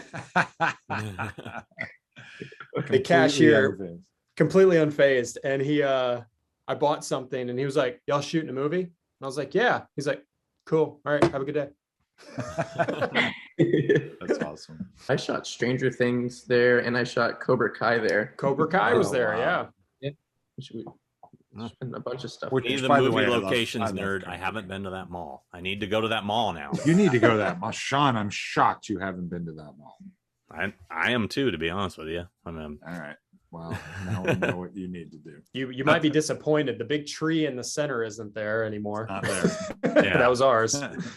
Well, you know, I actually caught that. I was kind of surprised. When I saw the tree in the middle of the field, I go, that's the same tree from the mall. I caught that. I did catch that. Because I remember going, what the fuck's this big tree doing in the middle of a mall? And I'm looking at it, and I remembered it when I got to that part. So yeah, good job. That will serve you well come movie number 3. I win nothing. So, Indeed. Do you guys have a favorite between 94 and 78 right now? I'm more of a 78 guy. I was more of a 94 guy. Yeah. And I think I told you guys this too. I really expected to love 78 way more, but I felt 94 really captured that vibe of like Scream and that era, where I felt 78 felt like that Scream era movie with retro clothing. It didn't capture the Friday the 13th vibe to me. And I also, it loses a point. I didn't even talk to you about this, Chris. Where is it? Right here. You kidding me? 1978, not one person's wearing a Kiss shirt, not one Kiss song. Yeah. Shame on you. I'm right there with you. Valid point. By the way, at the biggest band in the world in 78. Come on. By the way, I will give you this. In the 1978 premiere that we just had the other night out here in LA, I wore a Kiss shirt. Doesn't make up for it. I wore my Kiss shirt. I was like, I appreciate your effort. But Chris didn't have to pay the licensing fee to wear it to the premiere. Exactly. I'm sure Gene Simmons went, Fear Street, maybe not. Oh, no, dude. That guy, he let Horrors All Grounds use a Kiss shirt. I got the rights to wear a Kiss shirt, and they for free. So they could have got it. Yeah. Wow. I think I'm leaning more 94 only because the characters won me over way more. Simon and Kate stole the show for me. No. And even the scene where I'm axing the door and Simon's holding it, I was always hitting that thing and never even heard what he was saying on the other side. So getting to see the film, he was hilarious. Mm-hmm. So, and even at one moment he made a joke and it was really funny. And I was like, damn it, I kill him in about like 10 minutes. The soundtrack was everything for me for 94. I felt like I was singing along the whole entire time because those were like the songs that I grew up with. And I'd say that 94 was more relatable for me. Sure. I do think they overdid the songs. Like it that was one problem I had. Like it was like they should it was like every time a new scene, it was like you're only 15 seconds into one classic, boom, we're going to another one. Yeah, it was like okay, guys, we get it. It's 1994. Yeah, you got it. It's in the title. I've gotten a lot of messages about that either people love it and embrace it and want to hear more, or it's too much. Like there's no middle ground. There isn't anybody who's like it's perfect. They're either like I don't like it anymore, or they're like, geez, enough with the needle drops. The beginning though, from like when the mall to the school, it was just brutal how many they threw in. I mean, it's like the DJ in the car that can't finish a song. Yeah, pump the brakes. Well, what's funny is Stephanie and I were talking about soundtracks, and if this had a soundtrack, meaning like if it was on vinyl or DVD or a CD, which they don't really do anymore because nobody buys soundtracks anymore. They just download those songs, or they go to the Fear Street Spotify list. Somebody's got a Fear Street Spotify list that you can just go and hook up with. Whereas I would love it if they had a sound, a soundtrack CD or album for each movie. I guarantee you Waxworks or somebody's going to do it. You watch. You think so? For sure. For sure. That'd be cool. But I'm super pumped for, there's going to be massive needle drops and 1666. Can't wait for those classics. The most relatable one for all of us. For everyone. That's right. I remember. Well, you'll be surprised. I know a few things. I know some things. You'll be surprised. It's going to be good. Well, you could say it because this will come out after. I'm not going to. See? He's tight with that NDA. He just won't mess around. That's right. Oh, dude, they're scary now, man. They're terrifying, and they get thicker and thicker every year. Yep. Yeah. I think 78 fell behind 94 for me a little bit because of the off-camera kills. I wish we had seen every single one of them, and I feel like they were just a little scared to show like Nightwing axing a 12-year-old. Yeah, I want to see that little fat nerdy kid get worked. Him, yeah. I wanted to see that. They should have just showed it. What was that, Noah? What'd you say? So it's like Star Wars with the younglings. They should have just showed it. Yeah. I don't. Chris, you might remember this, but I want to say that there was an earlier draft of the script where once some of the characters come up from the tunnels, they witness Nightwing just ravaging the crap out of 10 kids. Yep. And it was it was a massacre. That was the one I was super excited about. There was a point where they gather all the kids from the color wars or whatever, from the tunnels or whatever, and they put them in a cabin. Yes. And then there was a draft where you go into the cabin and slaughter everybody like it was an axe fest. He's just swinging, chopping heads off and axing into people. It was a big, bloody, almost, dare I say, Kill Bill-ish type of scene. Yeah. And I was really excited about it. I was like, yes, we're going to do this. This is going to be awesome. We're going to do all this stuff and blah, blah, blah. And that, I don't know what happened to that. I think it was maybe time, maybe it was ratings, maybe, I don't know, but we never shot any of that. You never shot any of that. No. We didn't even do that, but there wasn't a draft of that where you go in and just kill everybody. Yeah, it was super brutal. I remember reading it and be like, I get to kill an entire classroom of children. Let's go. Yeah. Of course you'd be excited about that one. Yeah, that's ballsy, man. I'm just glad that the movie's got the R ratings. I'm glad that they didn't pull the punches that we did give while we were there. Yeah. Well, they are, I will say, they're really, again, I was saying this when we drove away from the 78 premiere. I was saying, look, I worship like the Friday 13th movies and all those summer camp movies and those gore movies. This is a lot more graphic and stuff than a lot of those movies were these days. It's pretty brutal. Like the end of 78, spoiler alert, is when those two girls, and the one's getting relentlessly axed and the other one's getting relentlessly ice picked. Yeah. And, you're just going, good God, it just keeps going. You couldn't get away with that back in the day. Definitely. So the fact that it's still an R is pretty amazing. So. Well, it's also, Netflix. It's great I mean, shit, you see stuff more graphic than some of the horror movies we saw as kids on Walking Dead on television, Yeah. I mean, so, it's definitely shifted. Yeah. So Sean and I are the old guys. We grew up on Kolchak the Night Stalker. Which they You know what? Watching the finished film now, there's one kill I wish Nightwing had got.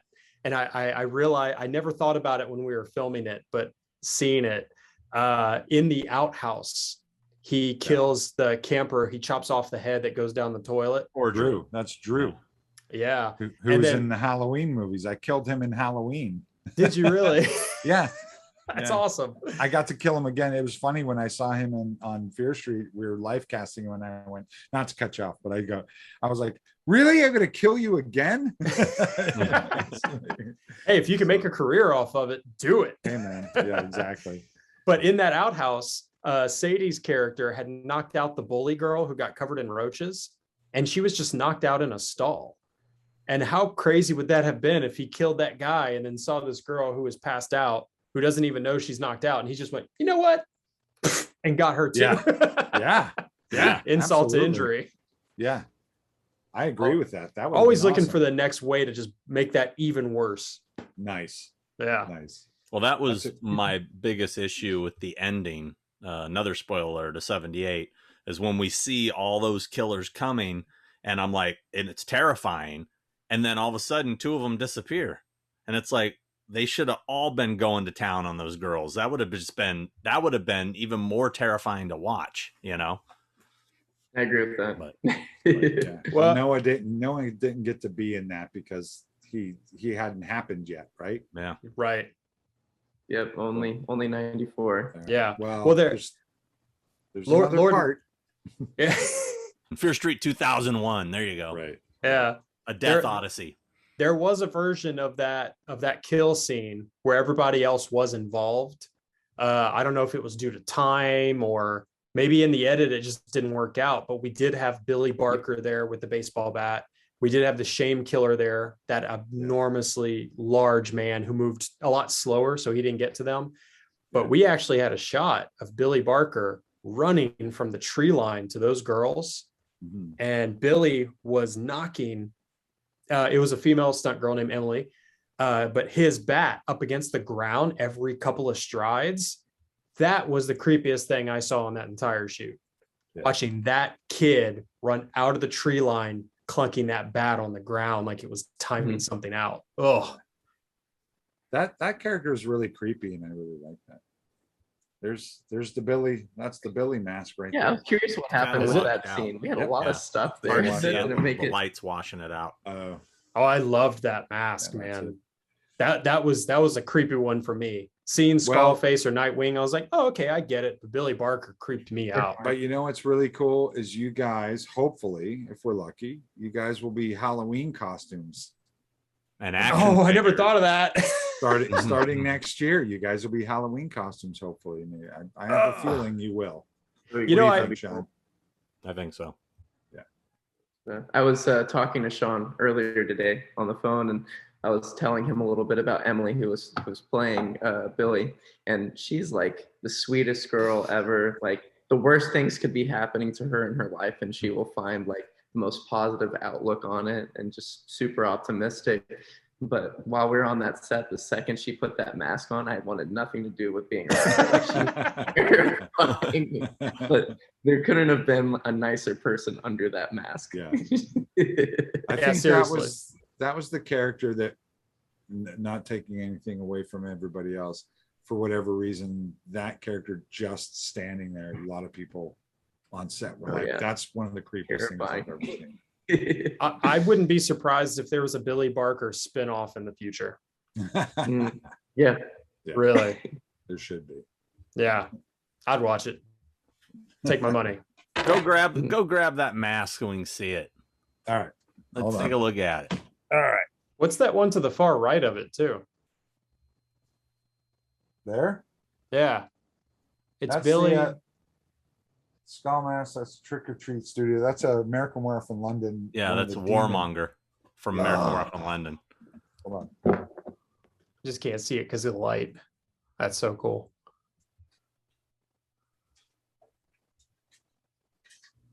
Here. Oh. I love that thing. Bad memories. That is cool. Oh, that's fantastic. Hope everyone can sleep tonight. That thing's cool, man. Meh. Meh. Meh. You're right about that too, Noah. Emily is like the sweetest person on the planet. It's hilarious that is what was in front of her. Well, it's funny. When we designed this one, each design was meticulously gone over, obviously, between Lee and I, and this one in particular was based on these weird, creepy masks that kids would wear in the Depression era for Halloween, and we looked at a lot of Depression era masks made of like paper mache and all these weird things, and there's just these images, and they were all very. What made them creepy is they were all homemade, expressionless, colorless, just faces, and they were all so fucking bizarre looking, and so I really just tried to make something along those lines, you know. And then of course Nightwing was my love for Sackhead Jason. You know, and Skullmask was Scream, obviously, but also the cover of one of the Fear Street books has these three skulls and hoods that he based that off of. So I thought the skull had a little bit of a what's the name of that company used to make the little skull? I have a bunch of them. I have one in here. Oh God, what is the name escaping me? You know, the little plaster skulls they used to sell at Disneyland. What's the name of that company? I remembered Randotti. That was the company that used to make those skulls. And there's, I'm going to grab one. I'll show you what I mean. Oh, here we go. Are those all albums in the background? Sean's camera?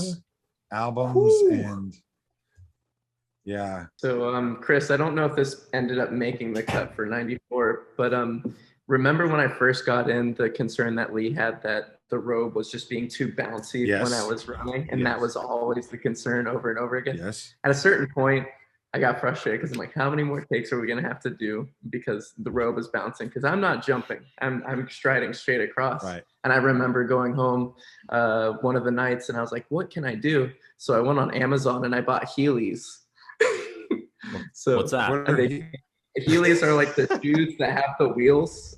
Oh, Where you can just like go across. did you really? I sure did.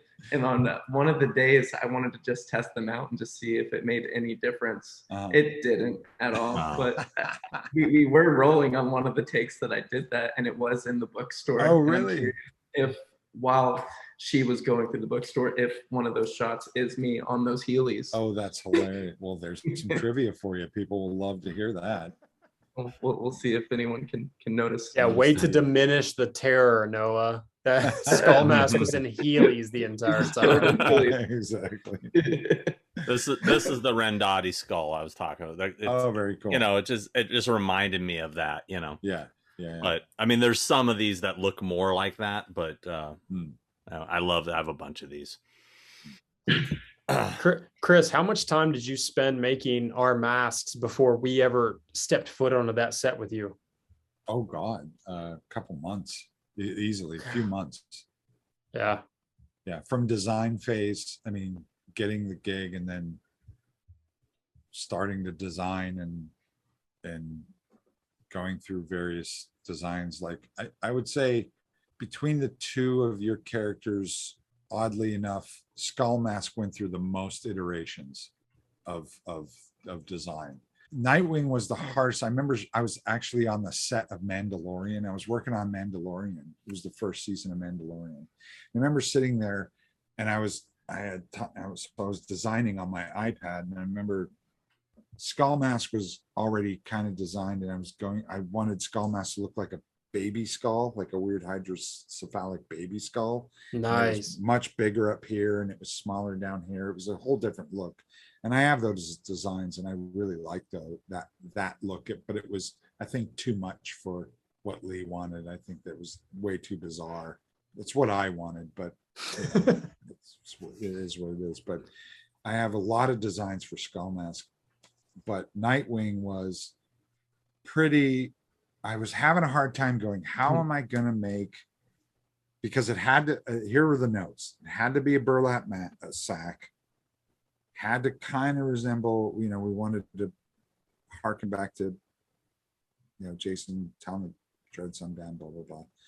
Have that vibe, scarecrow type of vibe, but how am I going to do it differently than anybody else did it? And I'm like, what do you do with it? And I kept sitting there and sitting there and sitting there. And then I went, oh, I know what it is. I want it to look like a guy's getting suffocated by a cellophane mask, a cellophane bag. And I just want it to have an expression, like a suffocating expression constantly. And so I did a version of it that was way more extreme than what ended up in the movie, which again, I liked better personally, because it was this constant, like, this just suffocating guy in there. How Lloyd really was under the mask. Exactly. But I remember now you talking about that suffocation thing, and that became how I breathed and moved in the run. And you can see it a little bit in the film, but he doesn't have like a consistent athletic run. He has like this, he's trying to catch a breath every couple of steps, and he just can't. That was a big factor on how I moved as that character. Yeah. It's like you can completely regenerate, but your lungs can't. Right. I can survive. I still might make a mask of what both of those, both Skull Mask and Nightwing. I think I might make each of those masks the way that I would have liked to have seen it, just to have it for myself. I think I'll do that. Out of all the killers that you designed, was there a what are we interviewing me for? We're supposed to be interviewing you guys, because there's so much stuff that we didn't know either. We're just as interested. Yeah. But out of all the designs for the killers, was there a design for one of the killers for you in particular that wasn't able to see the light of day that you still hold strongly to, that you wish could have been it? Oh God, yeah. I mean, I have one for each of the killers that I would have liked to have seen them be the one. I have one for Ruby, which was not what we ended up with. Ruby Lane, I did one where it was much more 60s kind of red, really red hair, and it was much more disfigured, and it was much way more stylized with like a black turtleneck I put on her and like kind of a 60s vibe thing, and the wrist slits were like way deeper and much more graphic and fucked up. It's just taking it, being more extreme, I think. Shame, I had a design that I really, really loved, and Lee loved it too, but it turns out that it kind of looked similar to a character that was in a movie called House with the Clock in the Walls or something. Wasn't that a movie or something? That's an Eli Roth movie, right? Eli Roth movie. I saw it, but I don't know I don't remember it that well. Apparently there was a character in it that kind of similar, looked like it, and then I looked at them both. I was like, no, they don't. But it was more like a German gas mask with this weird horn that comes out that they used to mummify people with. I did all this research, and they used to fill this sack with flowers and stuff to keep the odor from the face. It was like this. That's really Jesus. It was really disturbing. And I wish that would have saw the light of day. I did another. We had a couple other killers that didn't even make it into the film at all that I did designs for. I have a whole thing of them, but I think what ended up being in the film fits the context of what Lee intended. I think it was just the right amount of killers to keep up with too. Yeah. And after seeing the milkman and all the prosthetics and hours of makeup he had to go through, I was like, yeah, give me the Nightwing mask. Sounds great. Yeah, right. Yeah. Yeah. I think just my stuff was a little more, what I would have liked to have seen was much more darker and hardcore, a little more just naturally. Well, I gotta say this as an outsider, you see these people that make horror films, and everybody is trying to create the next iconic killer. I mean, and it's all about design. And the fact that, in my opinion, from what I've seen so far of all your designs on this film, there's 3 that I think are gonna become iconic. Your guys's and the Billy one. Those designs could all carry their own films. And I think you deserve a huge pat on the back, because you 3 in one movie. Most people can't do 1 in one movie. Seriously, dude. Oh, thank you. And to piggyback off of that, Preacher as well. Preacher looks terrifying. Well, that's the one I haven't seen. When I saw the flashback for Preacher, I was like, whoa, I don't know anything about this guy, but I want to have a whole movie off of him. Right. Yeah. Well, thank you. That's sweet, but I can't take all the credit. I mean, Lee has a big part in yesing and knowing and her so but thank you. That's awesome. I remember I didn't mean to do it. I don't do as good as a Trump as Sean does. I didn't mean to. Okay, all right. No. Come on. You want to give you a little Trump? I do. Yes. Okay, all right. So, I knew they were all going to be great. Okay, they were huge. Everybody enjoys them bigly. Had all the best people working on it. Okay, everybody's going to love the skull. Everybody loves the skull. Okay. Anyway. Wow, that was too good. No, excuse me. Worked hard on that. Don't cut me off. Excuse me. No, I have to do that's will you do me a Trump favor? cuts everybody off. Do me a favor and say sackhead as Trump. I got to hear sackhead. What? What? Say sackhead as Donald Trump. Okay. Everybody's gonna love the sack head, okay? Sack, the biggest sack out there. Everybody knows it. Nice. All right, thank you. I'll be here all night. All right. That preacher character, I didn't know he was even in it. We were balancing like 3 different scripts and 3 timelines and all this stuff. And I remember stepping on a set and I was going to set for a completely different reason. And I saw him and I felt like the only person out of the loop. I was like, really? Another one? Okay, let's do this. Who wore the preacher costume? Who was the performer? His name's the pastor. Oh, The pastor. Yeah. Michael Chandler did a great job. Thank you, Michael. Yeah, I learned about a new side of filmmaking on 1666, the day that we had the pastor and we had some children there, and having to comfort the children going, this is fake. Everything's okay. Everyone here are our friends. Yeah. Yeah, we did some weird shit in front of those kids. Yeah. That line could be taken no out of context, so that is not good. I'm gonna save that as your ringtone, Shit. Chris. That's going to be the preview of this episode. It's just going to be, we did some weird shit in front of those kids. All right, I'm done now. That's it. That might be the intro of the episode. I'm sure it will. I do these little intros. I don't know if you guys watched any of these before you came on, but I do these. I'll take little cuts from interviews and I'll put them like at the beginning, funny little bits. Right. Yeah. Yeah. So Cue the might- intro. Yeah, Chris is gonna love that one. yeah, that's gonna That's that and the gonna Bill go over Cosby. Bigly. That and the Bill Cosby impression I did on the last episode, that went over well. Yeah. Yeah. Come on, give Wait, the I want to pudding hear your face. Bill Cosby impression. What? I want to hear your Bill Cosby impression. little- Get some pudding. I gotta get some pudding. What if there was a whole different trilogy, but instead of killers, you just had guys like that? You're running away from Cosby and Trump. Yeah, Equally terrifying. that's fucked No. up. You have to cut that out, Sean. So that might be the intro. So no, I just got a great idea. What I would love to see from this is a sort of a comedy spin-off of Fear Street where you get to see the killers that didn't make the movie.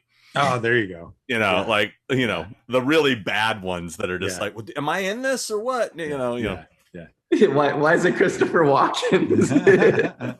Dude, there would be nothing better than if this franchise would bring Scary Movie back, because I want to see their version of Nightwing getting his axe stuck in every single freaking scene.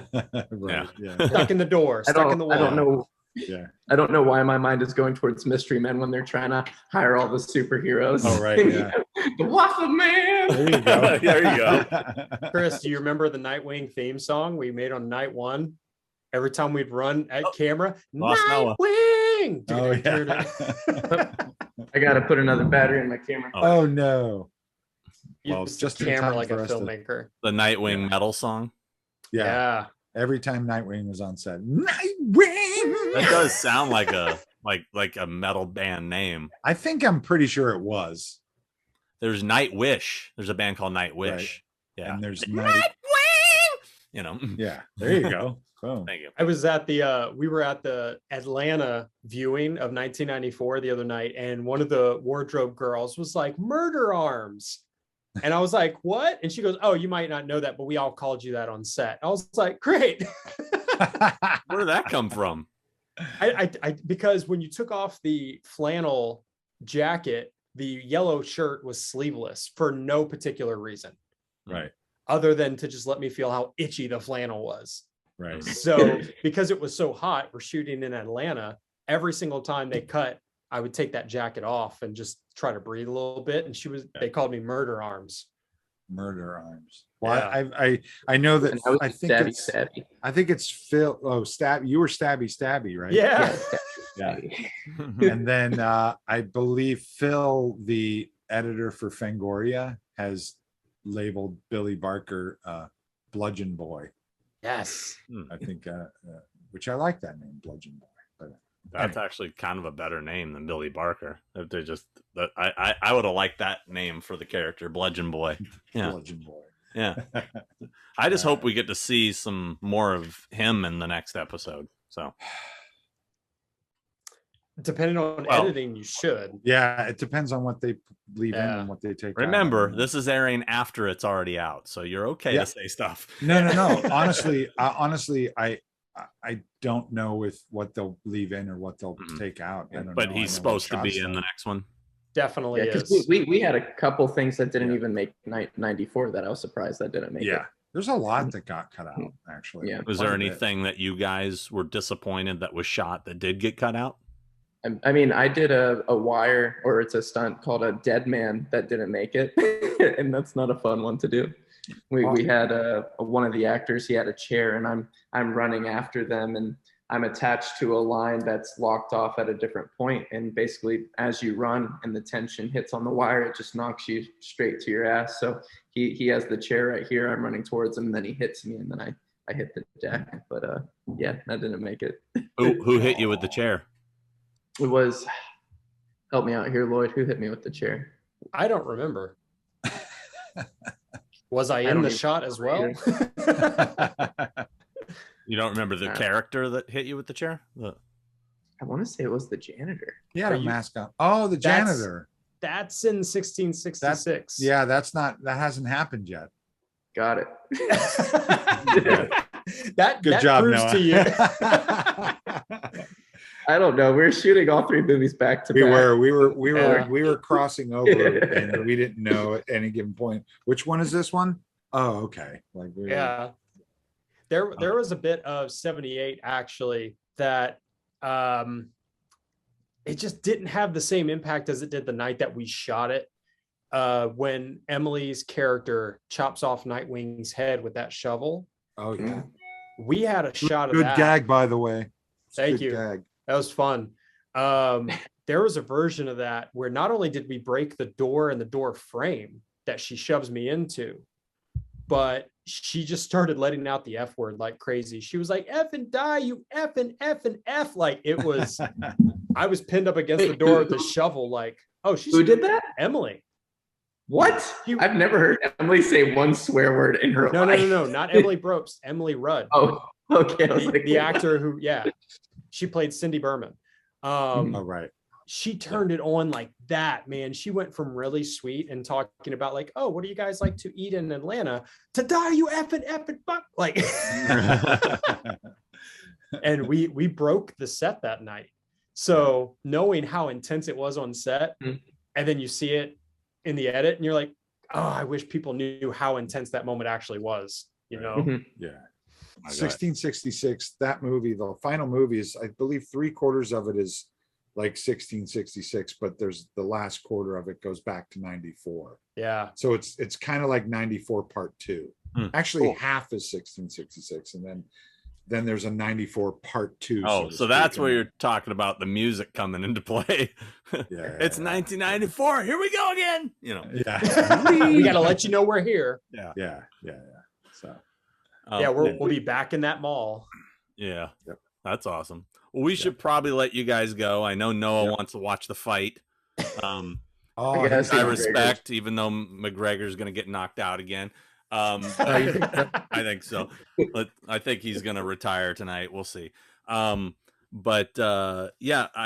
really appreciate you guys coming on. I'm excited to be working with you. I think we're going to have a lot of fun.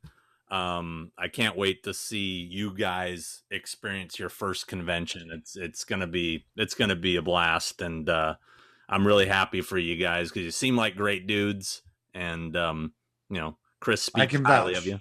I can vouch for them. They're both wonderful men, wonderful young men. And thanks for surprising Chris because he had no clue. No clue. That was amazing. And I hope these guys. I want to understand. This is your anniversary, right, guys? It is 1 year. 1 year. This is our 33rd episode, and this will air on the 17th, which is our exact 1 year of our first episode. Yeah. Killer. Awesome. Well, happy anniversary. Thanks. Thank you. And I look forward to seeing you guys at the convention coming up. Hell yeah. When is that? What are they doing? Chicago? Or no? They're doing Horror Hound Cincinnati, September. That's a big one. That's the biggest one, I That's think. the biggest one. Yeah. September. I hope they promote you guys. I hope they promote them really well. So yeah, it'll be like they were never announced. No, of course they are. It's fun, man. You guys are gonna have fun, and it'll be a hoot. Right on. I hope that this wave continues with once 1666 comes out. I'd hate for that to bomb and you call us back like, hey, scratch that. Yeah, like, yeah, 1666. Can we talk, guys? I think you guys will be all right. And thank you so much for coming on. It was such a great surprise to see you guys. Love it. Well, it was a pleasure, guys. Thank you so much. All right, guys, take care, and I'll see you. I'll be talking to you guys soon. Sounds good. Awesome. Take care, guys. Have a good night. Later. Bye. Bye-bye.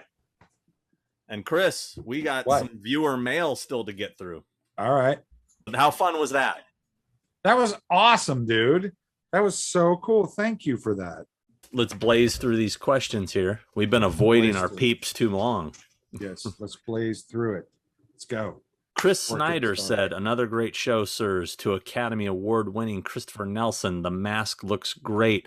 I was honestly hoping for a more Two-Face in the Dark Knight style look with the entire half of the face charred, but the mask still came out great. As Sean said, you can't please everyone.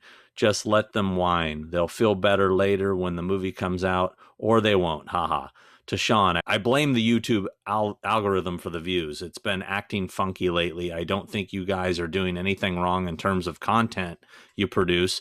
Keep at it. We love this shit for both of you. I know exactly what you mean about the trailer breakdown videos over on our channel, House of the Living Dead, not to be confused with the 1974 film of the same name. We just did a quick reaction video and called it a day. I just get on YouTube to talk movies with my friends, and that's it. We don't even do proper reviews. It's a little lengthy. And said, we just like discussing things, which is the one reason I really love what you both do. Thank you. So thank you. Appreciate it. Thank you. We appreciate you tuning in and putting up with our shit. So thank you. That's awesome. Don Harrison. Guys, great show. Chris, love all the work you did on Fear Street. Excited to see the next two. And as far as Halloween Kills trailer goes, you can't please everyone. I'm so pumped for it. Sean, watching the Little Darlings HHG brought back a lot of memories that I completely forgot about. Great job. Looking forward to the others. Take care, guys, and keep up with the checkups. We horror fans need you guys around. Oh, man, that's a good one. Thank you. That's really sweet. Thank you. We're trying. We try. Amber Bailey said, needed more gore in Fear Street. That's it. That's it. Thanks, Amber. I agree. Mondo Bizarro just said, awesome. Thank you, Mondo. Luke Sowers said, now this is a nice treat, and Fear Street 94 was fun as fuck.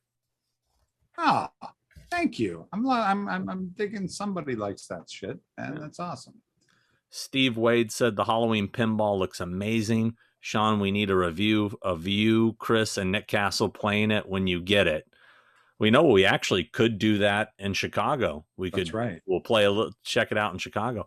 Also, this is the best horror podcast. You two have integrity. You both work in the industry, so your credibility is second to none. And your dedication to the fans is very, well, what was that? Did you just point at me and just do this? No, I said second to none. Oh, okay. I thought you were like me, not him. You both, your credibility is second to none, and your dedication to the fans is very much respected, appreciated. Who can possibly disagree? Well, there are a lot, but that's okay because all we need is Kaiser Soze does. That's right. All we need is exactly. All we need is you, man. Thank you. That's awesome. Thank you. Third Man said, you guys can be honest. The amusement park was awful. I wouldn't say it's awful. I wouldn't say it's awful. Awful. That's awful is pretty strong. Awful strong. I'll give you that. Awful is strong. Yeah. It wasn't great. No. It wasn't yeah, you know what I'm talking about. Yeah. Let's see. So what is, I'm really terrible with Roman numerals. What's XIII? What is that? 13. 13? Okay. Yep. I should have figured that one out. Ken13 said, it's like just when I've been missing this show in my life, you drop an episode, Sean, is guaranteed to brighten my day to balance the dark and gloom since Blvd hit. He called it Blvd. Hope you guys can find the time to continue a thing with two heads, because I love to hear your guys' unique and insightful perspective about films specifically and just life in general that I feel sets your show apart from other shows on YouTube that happen to get more views. Maybe a hot take, but the official Halloween Kills trailer did not show too much, and love how the opening has Backdraft meets Halloween feel to it. Okay, Ken13, if you say it don't show too much, real quick. You're absolutely right on all accounts. but thank you. And yes, we try to drop stuff. We try not to wait too long to drop a show. We've just been busy, but we have a little breathing room here. We're able to bang out a couple. So that's right. Trevor Last said, great episode as always. Sean, Tommy did not fill in for Ace that night in Irvine. He got suited up backstage, but Ace did make it in time and played that night. I was there. Totally jealous that you got to see them and crew on the Creatures tour. Well, I mean, that's what their documentary said. So I don't know. Yeah. I mean, I missed that show. So I don't know. A Tower 19 said, is that a Fender bass behind Christopher? Well, not tonight, but was it? It was, yes. That's a Fender jazz bass, yeah. Brandon Gregory said, I love that you guys are back. It may be obvious, but I'm thinking your views are down because you haven't been uploading regularly. It takes weekly uploads to really create that viewership base. That being said, I know that you guys are too busy for all that. That was it. Okay. Yes, you're probably absolutely right. Sawyer Smoke said, awesome treat for the end of my day. Glad to see you guys back. I just moved to the Wilmington area. I'm 10 minutes from Screen Gems, so I'm looking forward to finding all the H-Kills locations right in my backyard, and hopefully I'll be able to get on as an extra in Ends and get to meet Mr. Nelson. Cheers, guys. Oh, thanks, Sawyer, right? Sawyer Smoke. Yes, thank you. I hope so too. That would be awesome. And if that happens, come by and say hello. Mark B said, hey, Chris. Hey, Sean. Love the episode. Good things to come to those that wait. Sean, love the HHG Little Darlings. That was a blast from my past. I also picked up an HHG Iconic Houses shirt. Thank you. Awesome. Great quality shirt. Chris, watched Fear Street and really enjoyed it. The Halloween Kills mask looks awesome, and the trailer was great. Showed too much, showed too little. Who gives a shit? I'm fired up to see it, especially the fluorescent light tube. Great work, guys. Keep it coming. Thanks, Mark. Mark B, right? Mark B. Thanks, Mark B. Appreciate that. And you're absolutely right as well. We have a lot of right fans. Eddie PG74 said, I was just thinking the other day, it's been a while since we've had an episode, and here we are. Happy face. Happy face emoji. Daniel Caruso said, you really have it tough, Sean. White privilege. That's what that's about. Oh, is that what that's about? Yeah. Brad Hamilton said, upload to Spotify, please. So hard to listen to on YouTube at work. I'm getting to it. Oh. Eugene Nix, Eugene's Pop Madness, said, hey, you guys, I watch every episode because I appreciate how you guys talk about things. Maybe it's because I'm about the same age as you. I'm over the millennial view of classic horror. They seem to make something into whatever they want it to be. For example, Michael Myers was clearly immortal at the end of 1978 Halloween. John Carpenter hinted around, though, Dr. Loomis's dialogue about how Michael wasn't human. The twist at the end is he shot 6 times, falls second story window backwards, still gets up and walks away. We hadn't seen anything like that until John Carpenter's Halloween. Millennials believe Michael Myers was a mortal man. Oh, Jesus Christ, this thing, I'm not reading this whole thing. Dude, it's up. This is holy still shit. Continuing, and it goes, yeah, hold on. Holy shit. Uh, Eugene's letting us have it with his okay, hold on. words. I'm just going to move on to some. He doesn't like the way millennials view Halloween. Let's say that. Oh, okay. Chris, All right. I hate loud music in coffee shops, stores, and especially restaurants. Speaking of restaurants, I hate ketchup packs with a passion and hate what they call food hands. Don't like food on my hands and hate how it smells. Hearing you guys talk to each other is the best. This episode was great. Just keep doing this. Your audience will grow, and even if you don't reach a huge mass audience, you will still have a lot of us that really love to watch you. Don't give up on it. You two probably help a lot of people more than you know. Here's a question. What modern horror film, say from the 2000s till now, do you think is equal to the classic horror films of the past? Ooh. I had to really think about it, and for myself, I picked the original Conjuring. I know Chris didn't like that so much. Maybe I'm overlooking one, but that's the only one I could really think of that got me excited as I watched for the first time. And that's his question. Anything in the 2000s that you would think is of classic status? Yeah, Shaun of the Dead. I'd say Session 9 too, which is kind of a dark horse for me. I love that movie. Mm-hmm. That's a good movie. Yeah. Yeah. Those are two movie. good picks. We each picked one. Yep. Mike Johnson, the runner. You keep me running. Yeah. Keep me running. Keep me running. Welcome back, fellas. You crack me up as always. You both deserve a YouTube Oscar for making people happy during the pandemic. Please don't change anything about the show and keep it going full tilt. Oh, full tilt boogie. We will. Thanks, man. That's pretty awesome. I don't know if we could, even if we wanted to do something different, it would take us too much effort to do something different. I think we got a good thing and we're doing it. You're the one who's always questioning our. I am. I question everything because I always want things to be better. You know, nothing's ever good enough. But I will More say, hand jobs. He came from somewhere back in the lower good. Sorry.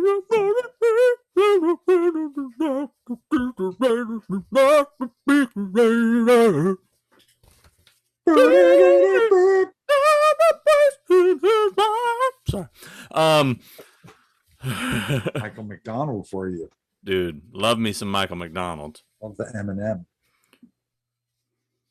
Minute by minute. I'll keep going on.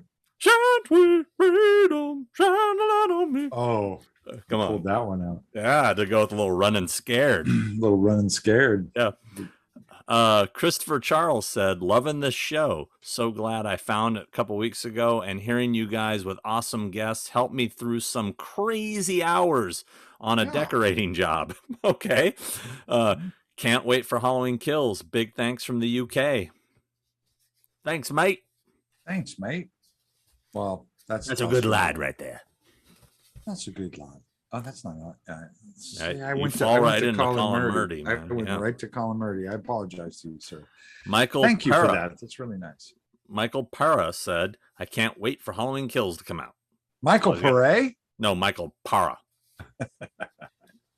I work with Michael Para, by the way. I know. I did too. Return of the Rocket Man. Rocket Man. Said it's a struggle to get subscribers and views at the moment with YouTube pushing the bigger channels first. I can put an episode up and it takes 4 days for my friends to even get notified that it's live. I haven't been notified for this episode yet. I found it because I check your channel regularly. Keep doing what you do. We need channels like this. Oh, thank you.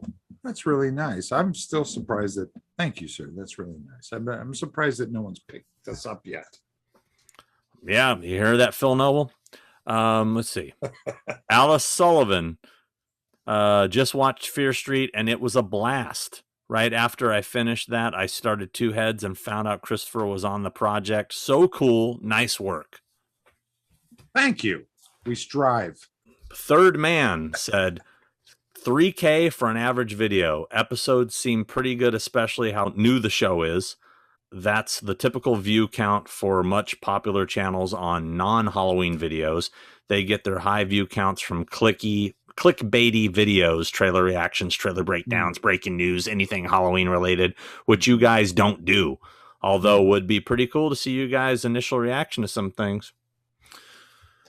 No, we're going to stand by our grumpiness. Here's what's going to happen. I would like to see a reaction video from one of our friends out there to me taking a nap. Calm down, Rich said. Calm down, Rich. Jeez. All right, God. Said bring back the ketchup packets that came in like the dipping sauce that they have now. Remember Carl's Jr. had them. Oh yeah. And a-holes stomping on them in the parking lot, splattering ketchup everywhere. So he wants that to come back. The splattering of the ketchup. We'll talk to Carl's Jr. Danny Donata. Hey, Danny Donata. Bada bing, bada boom, said, what's up, bros? The Halloween trailer was sick. Can't wait. You dudes keep it real. Don't change anything. Always good shit. Well, I'm going to change my underwear, whether you like it or not there, Danny Donata. Right. Gabriel R. John. Hairstyle. You're gonna change your hairstyle. Oh, dude, that's like changing the fucking all beef patties, special sauce, lettuce, cheese, pickle, onions on a sesame seed. I like bun. how you went to the McDonald's reference. I went to classic art. No, you went to McDonald's. You can't change a perfect combo. Gabriel R. Johnson III said, "Hey, Christopher and Sean, how have y'all been, my friends? Hope everything is going well in California." It is. Man, the weather is no joke down here in South Texas, but we're surviving. Right. Sean, my friend, and I am so hooked on them damn Fruity Pebbles candy bars. And damn, man, Fruity Pebbles can go on anything, and I'd buy a box of them. And I think, hands down, they're the best candy bars ever. Oh. Here's a question for you, handsome devils. I was wondering, are you or Christopher a fan of Michael Mann's movie Heat with Al Pacino and Robert De Niro? I heard that Michael Mann wanted to keep the real sounds of the gunshots when they were filming the shootout scene in downtown LA to give it a sense of realism, so the sound was never dubbed over. I was wondering if y'all knew about that. I did read about that. I am a big Michael Mann fan. I love Heat. I think Heat is awesome. It's a good movie. It's a good movie. I think it's super cool. And that scene is fantastic. I believe it was based on the North Hollywood Bank of America shootout. And I believe that scene was shot right at the Bonaventure Hotel, as I recall. Never change on what you do for anyone. Both of y'all have great chemistry, and y'all know how to make the show really enjoyable to watch. It truly feels like I'm hanging with two best friends talking about what goes on in the world when I watch the thing with two heads. Take care of my good friends. Gabriel R. Johnson III. Oh, thanks, Gabriel. That's really cool, man. Yes, we feel the same way. That's our goal, is to sit here and hang out with you as if we were all in one room together, having a couple beers, watching a movie, ordering a pizza. Greg Gilbert. Is it Greg Gilbert? Hi, Greg. Where'd I go? I lost my page. I think it was. Oh, yeah. Okay, Greg Gilbert said, when I think of Sparks, I remember Valley Girl. Yeah. Eaten by the monster love. Don't let it get me. Don't let it get me. Don't let it get me. It's a good one. Eaten by the monster of love. Love that song. Yeah. That's a good song. That's a good one. I still haven't seen that doc. I'm dying to see it. Oh, you should go tonight. Is it in the theater? Yeah, that's where I saw it. You went to the theater to see it. Wow, impressive. Yeah. Impressive. Yeah.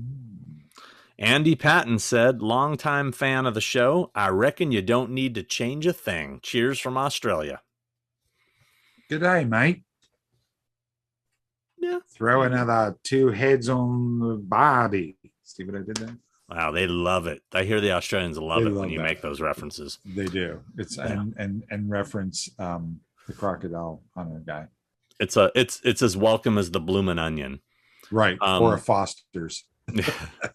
Dylan Williams said, I just want to say to Chris, the mask looks amazing. Please don't listen to the haters.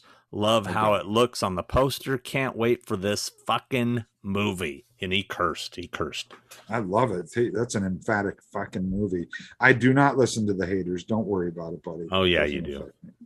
He stays up night just going, why didn't he like my mask? Yes, I do. That's maybe I didn't put enough shading on it. All right. Canis Janice says, I've so missed you guys. Christopher, great job on Fear Street 94. Can't wait for 78, my birth year. As for the long lists of get off my lawns, I agree. Have a great day to you both.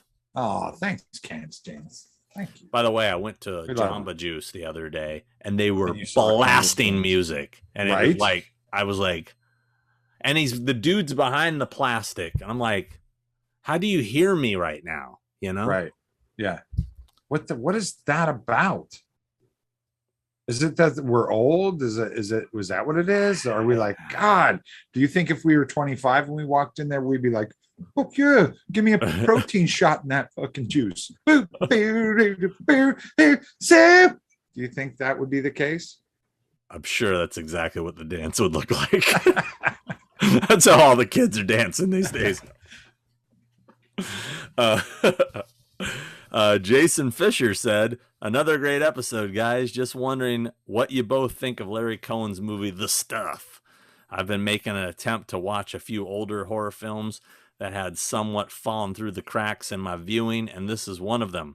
I think it had so much potential, and I really wanted to like it, but it ultimately had too many issues for me to enjoy it.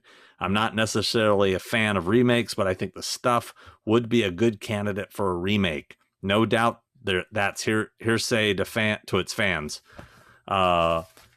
Anyways, continued good health to both of you from your Australian fans.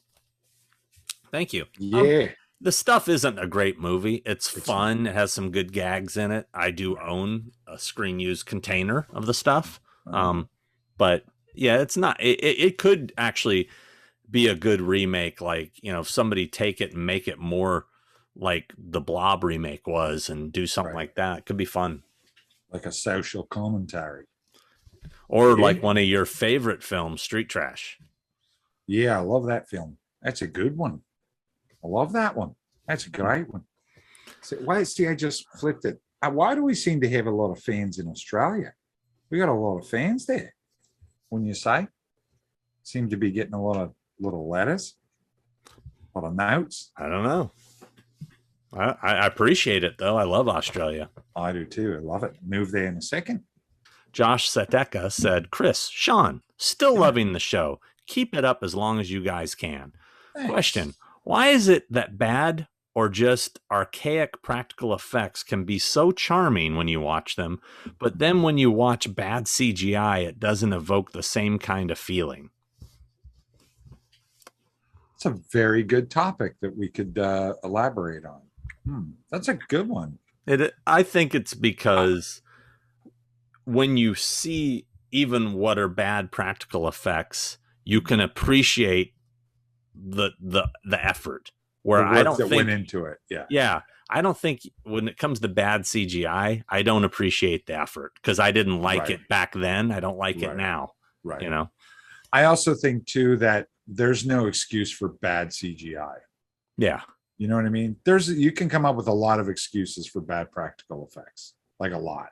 Yeah. So many things could be happening or go wrong or whatever. It could be budget, could be time, could be lighting shot, could be lighting, could be so many things. But you know that it people took the time and the effort and the money to create something from nothing and shoot it and try to do something. It's kind of like a magic trick that you're trying to fool people. And I think that's why, even good or bad, it's still better. Word. Yeah. John, let's see. Chad Kunka said, great show, guys. The end is hilarious. I think he liked our call back to Prince of the Universe. Yes. Daniel Caruso once again. Hey guys, thanks for another great show. Glad to see you're both doing well. Chris, hope your arm feels better. I noticed you seemed to wince in pain when Sean was reading the letters. First person I thought of when the news of the Halloween pinball machine came out was you, Sean. Oh, that's nice. JJ, I would just wait. JJ said, Huh? That was done. That's all Daniel had to say. Oh, well, I'm going to say to Daniel, my arm is feeling better. I've downgraded to just a Band-Aid now over the incision. Still, the stitches are dissolving, but it is feeling better. And what was the other part of that?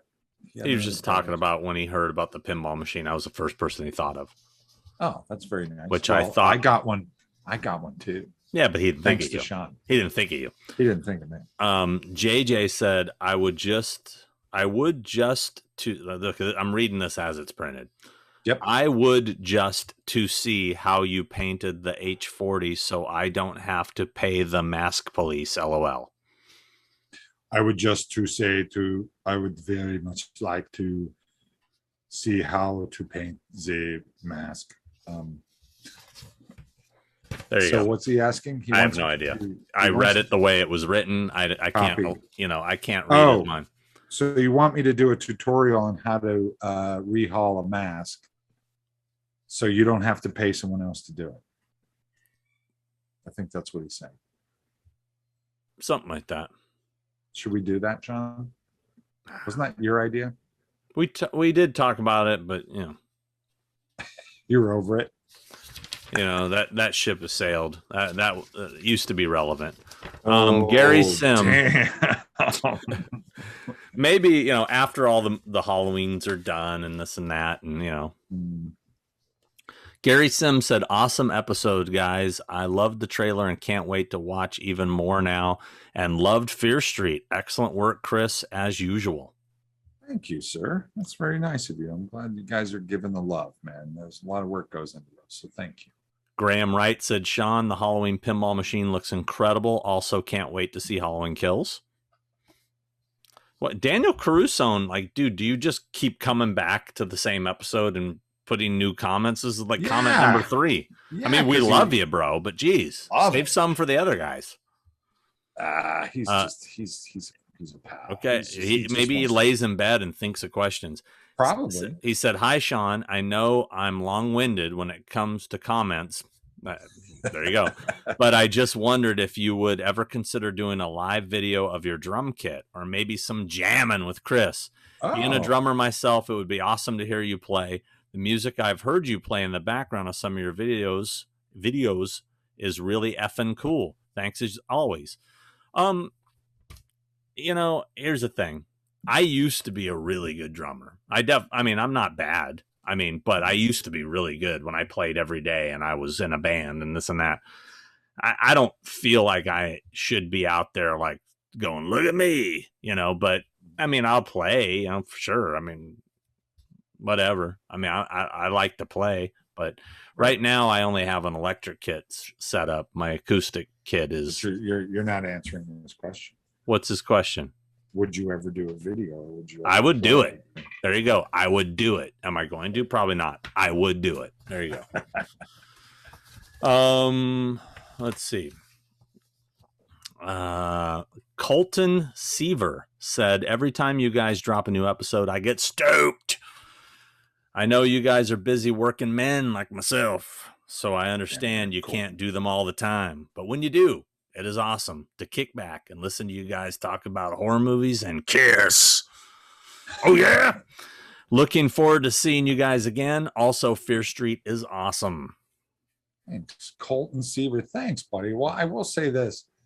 That name is awesome. It sounds like an old-timey stuntman name, doesn't it? Like an old-timey 70s. Seaver. Colton Seaver. Or like he was on one of those detective shows. Like from Streets of San Francisco with Colton Seaver, as Bandit. Exactly. It's awesome. It's a good name. Here's a weird one. J800 model said, "Boom. Recently came across your channel through Wham, and I'm already a fan. Great stuff, guys." Oh, thanks, Wham. And thank you for tuning in, for giving us a shot. Somebody give me a shot. Sorry. Seven Sin Studios, our friends at Seven Sin Studios said, "Hey, or hell yeah, guys. Good to see you both again." That's it. That's it. That's all I say.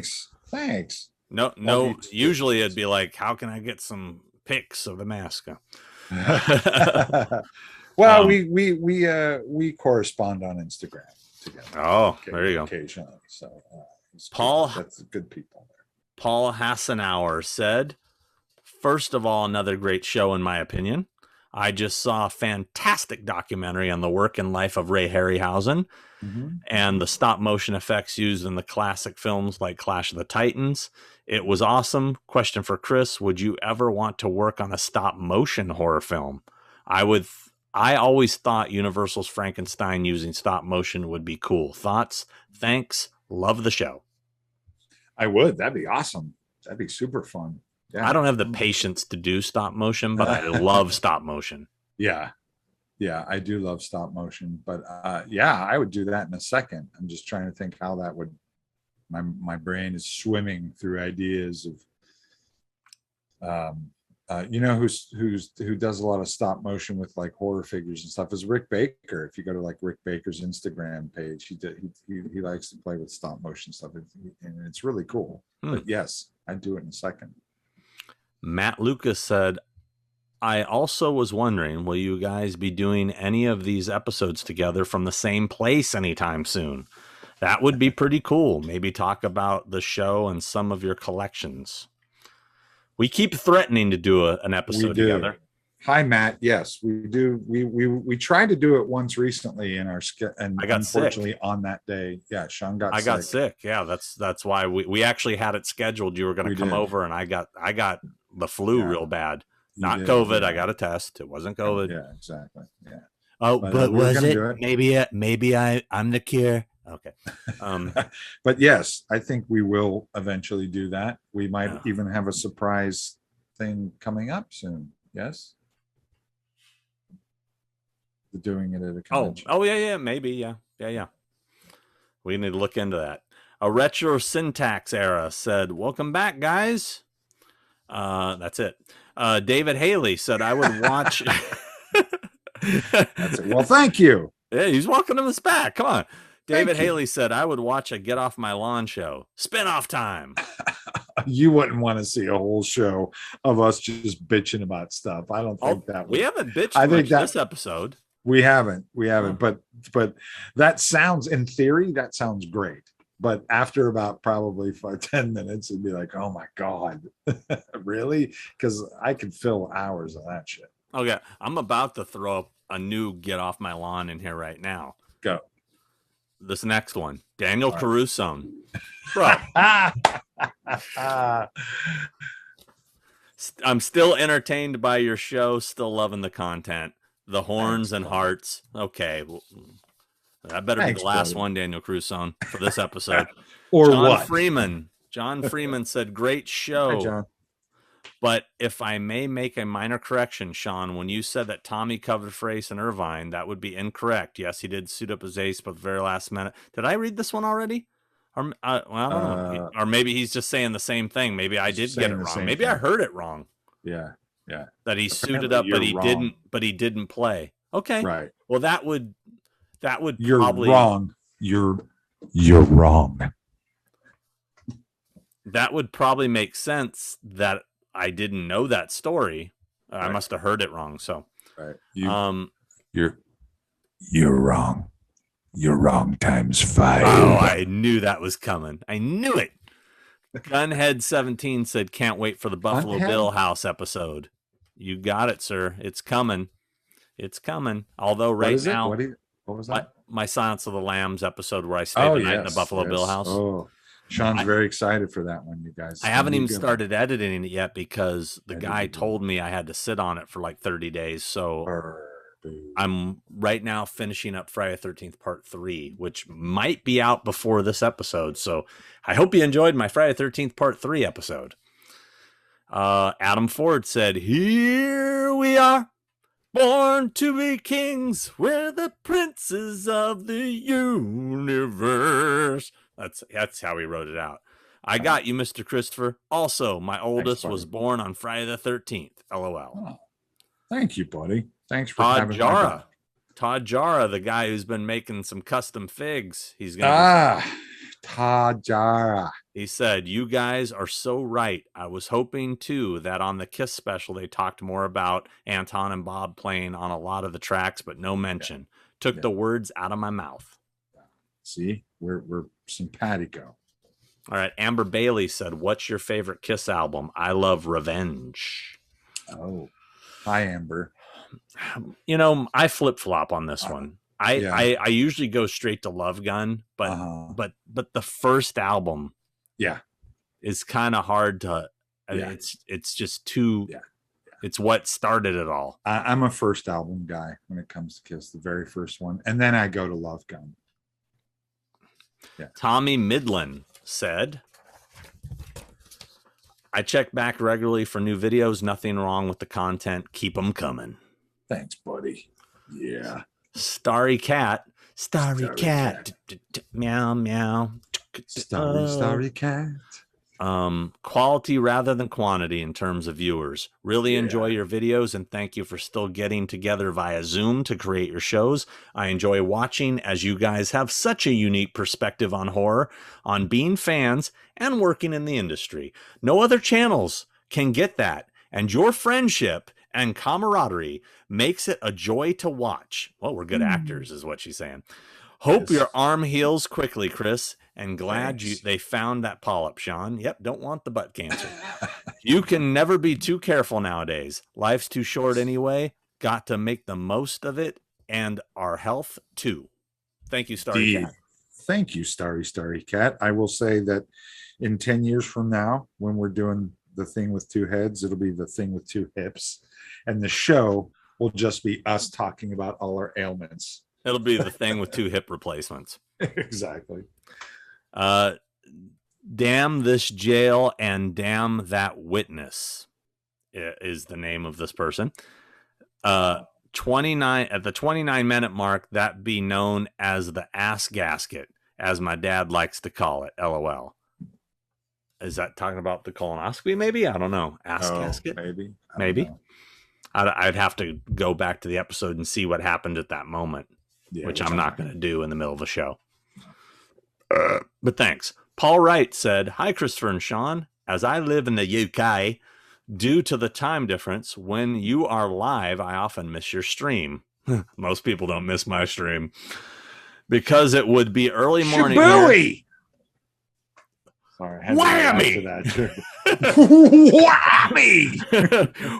Whammy! Because it would be early morning here and I would be asleep. Great show. I find it really interesting, especially when Christopher talks about the process of creating his art, practical special effects, working on movies, etc.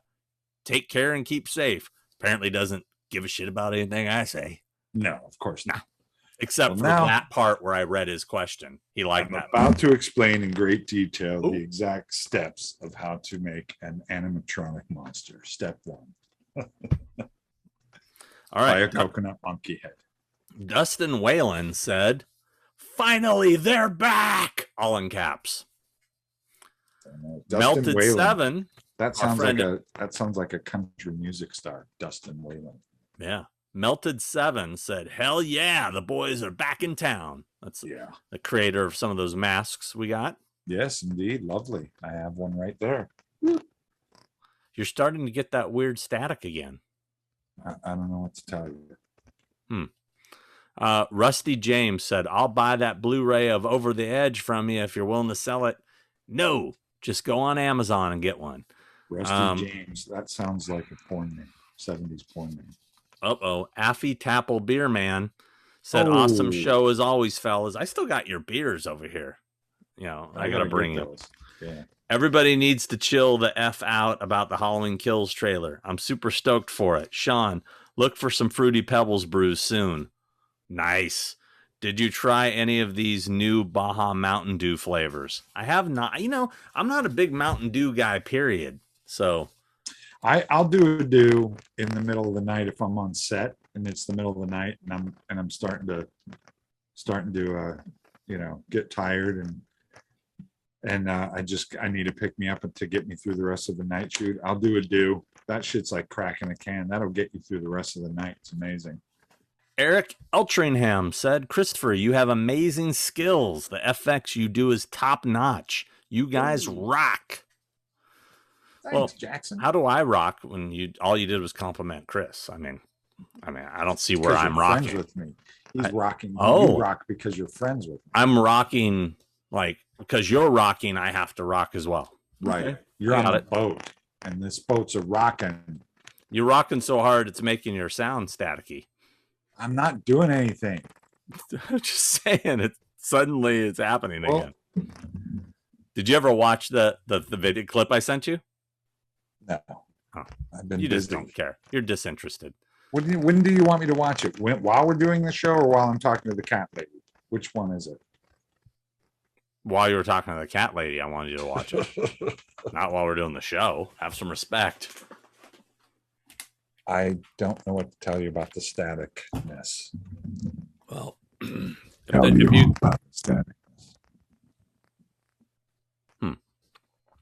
Tony Floyd just said, welcome back. Christopher Charles said, another great show. Thanks for sharing your personal health issues. Very humble. Keep the show how it is. Well, I will say I'm having trouble holding my pee lately. You always have a problem with that. That's true.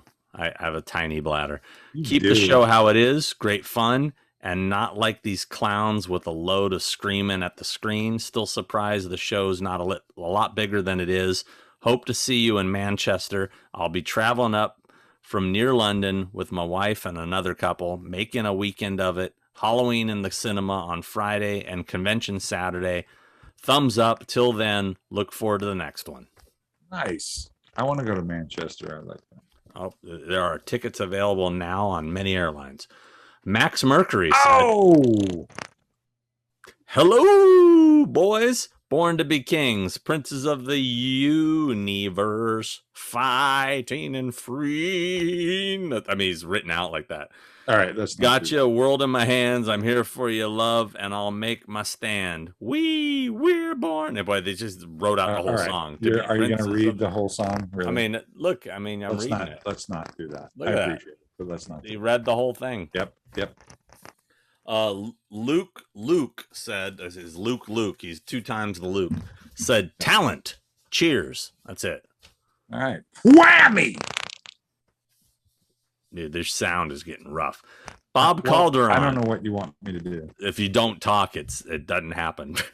All right, then I won't talk for the rest of the show. Kidding. Bob Calderon said, dear Sean, I am you had a checkup. You had a check. I think it meant I'm glad you had a checkup. I'm glad you came safe. I also had a checkup and they found 1 big one and 5 little one underneath. I'm reading it as is. It took 3 to 4 hours to get them out. I was glad to get a checkup. I go back in August for follow-up. I glad you were safe. Best wishes, Bob Calderon. Thank you, Bob. And keep those big ones and little ones out of you. It's a lot of information. Yep. I'm going to try something. Hold on. Okay. Just try something. Is it still shitty? Talk louder. Hello. Is this sound still shitty? Nope. Now it's fine. There you go. Okay then. Unfazed Review said, great stuff, guys. Burgab. What does the pop say? What does the pop say? Does the pop say? I'm still reeling on the graphic description of the colon. Yeah. What does the pop say? Sounds like a new Men Without Hats album. It does, totally. Hey, guys. My question is for Chris. Hey. All right. You mentioned in one episode that you worked on the film Evolver. Mm-hmm. Being probably the one person who loves that movie, I ask, what was your involvement in the film and any stories you can share? I wasn't on set for that. I worked in the shop for that for Mr. Steve Johnson, helping to build the robot. I did, that was a long time ago, man. It was that late 80s, early 90s. And that was machining parts and helping Mr. Eric Fiedler, who I believe was in charge of making that robot. I helped him build the robot, build the Evolver. Second, at the time I'm writing this, I've seen parts 1 and 2 of Fear Street. Very fun flicks, and the effects are awesome. Also, didn't know Kurtzman was involved in the project. Take care, gentlemen. Colin, what did Kurtzman do on Fear Street? I was on set. We were done with, I believe, the first 2 or something. Well, we shot them out of order. We shot 94 first. We shot 1666 second, and we shot 78 last. Oddly enough, and in the middle of it, I was on set, and I needed the blob in the middle of the. They wanted that got added later. The blob in the cave, the evil blob, the heart, the unexplained blob, yeah, the unexplained heart of evil, needed to be built, and so Bob Kurtzman, who has a shop and lives in Atlanta where we shot it. I called him up and said, "Hey, you want to help me out and build this thing?" And so Bob built it. Bob the Blob. Bob the Blob. All right, he's a good dude. I like him. Good man. Graham Wright said, "Yes, a new episode. Cool T-shirt, Sean." I was wearing Day of the Dead, I recall. Yeah. David and Abby's Movie Massacre said, My thinking of Michael Myers being Jason-ish is no one knows how he would act if put in the position he's put in, because he's never been in that position in the past. I get it. That's a good point. Absolutely. I buy it. Yep. The position of being 60-something years old and still killing. I don't know what the Scott C said, great show as always, guys. Good to see you're back. For Christopher, why don't you like the Conjuring series? Acting, themes, etc. I met the Warrens when I was in college, and they were pretty cool. I'm from Connecticut. They lived in Connecticut. He wants explanations. I don't know. I just don't find it scary. I don't find it interesting. I think that it's, having come up with The Exorcist and The Omen and these, they just don't, it's not scary to me to have to be sitting there and talking about the horror. I find these movies, all they do is talk about how horrifying everything is and talk about how scary it's supposed to be, and then there's a shadow in the background. And I don't like those stuff where you're like, the guy's talking and there's a person up on the ceiling in the corner in the dark going, for a second. Like, it's not scary to me. I don't get it. I find the stories thin, and I could go on and on. I'm sorry, I don't like it. I'm no disrespect to the filmmakers. I just find them thin. Okay. Third Man said, first 2 movies are very good in my opinion. Third, not so much. But I'm sorry, the Warrens were borderline scam artists. Plenty of stuff out there to back that up. Okay, so Third Man kind of, he's not loving them. I do agree the third one was Just Chris said, hi, Sean and Christopher. Loving your work. I wondered if you have a standout scene in a horror movie that scared you so much as a kid. American Werewolf, the bed, and the forest dream scene when David's face suddenly changes gave me sleepless nights for a week. I have lots of them. Give me a few. Go for it. Night of the Living Dead, the original. Watching it at midnight in the middle of summer in the outskirts of Pittsburgh was horrifying. When Barbara first gets into the house and she goes upstairs and sees the dead body, the face, the chewed up eaten face, that scared me when I was a kid. It scared the hell out of me. Ben Gardner's head, Jaws. Yeah, Ben Gardner's head, Jaws. That's a good one. I would say Shears, Exorcist 3, Shears. Oh, yeah, that was good. Fiend Without a Face. I woke up from a fever dream having the flu in the middle of the night and turned the TV on and saw brains with spinal cords flying across, attacking people's. That scared me. Jaws, anything. What else? God, there's so many. I don't know. You want me to keep going? No, that's enough. I think we give something to think about. Jordan Moran said, Fear Street fucking rules. Another awesome show, guys. People are liking the Fear Street, bro. Thank you. I was waiting for that one to go. Fear Street fucking sucks. Nope. But it didn't. Rules. Thank you. It's awesome. It does. Jason Underwood said, so you both will be at Flashback weekend now. Will you have thing with two heads items there?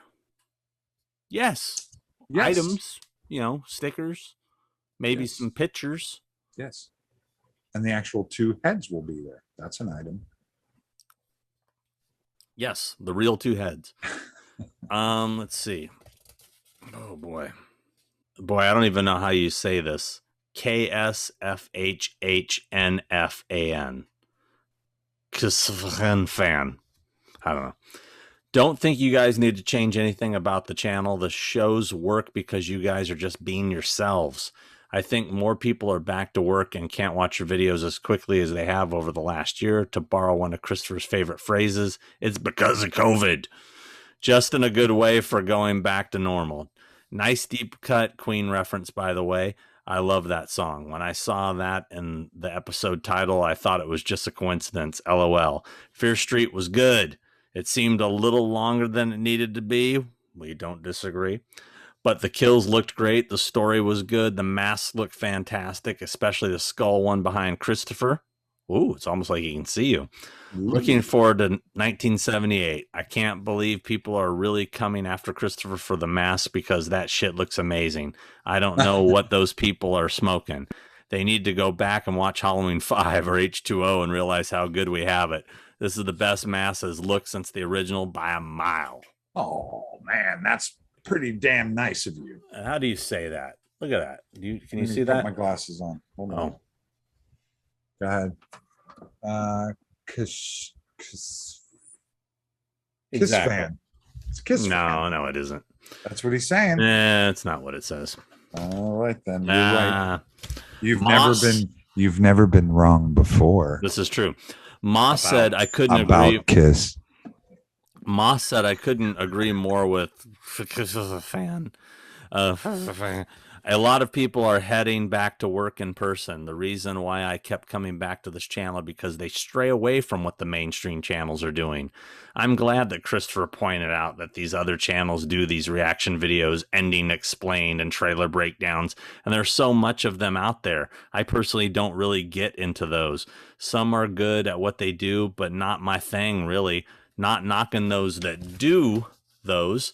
I am also glad that they pointed out the hateful reactionary channels, and those are off-putting. So those are off-putting. I don't watch videos to hear hateful things. I want to learn something or hear some actual good conversations. Sean and Christopher delivers on that here. I like some of the updates on events, projects, some new pickups, some music, movie news, deep cuts, etc. That is what I like about this channel. It's all good stuff. Keep up the great work, and everyone is welcome in this community. Yeah. Peace. Yeah, that was a good one. That was a good one. Thanks, man. You're absolutely right.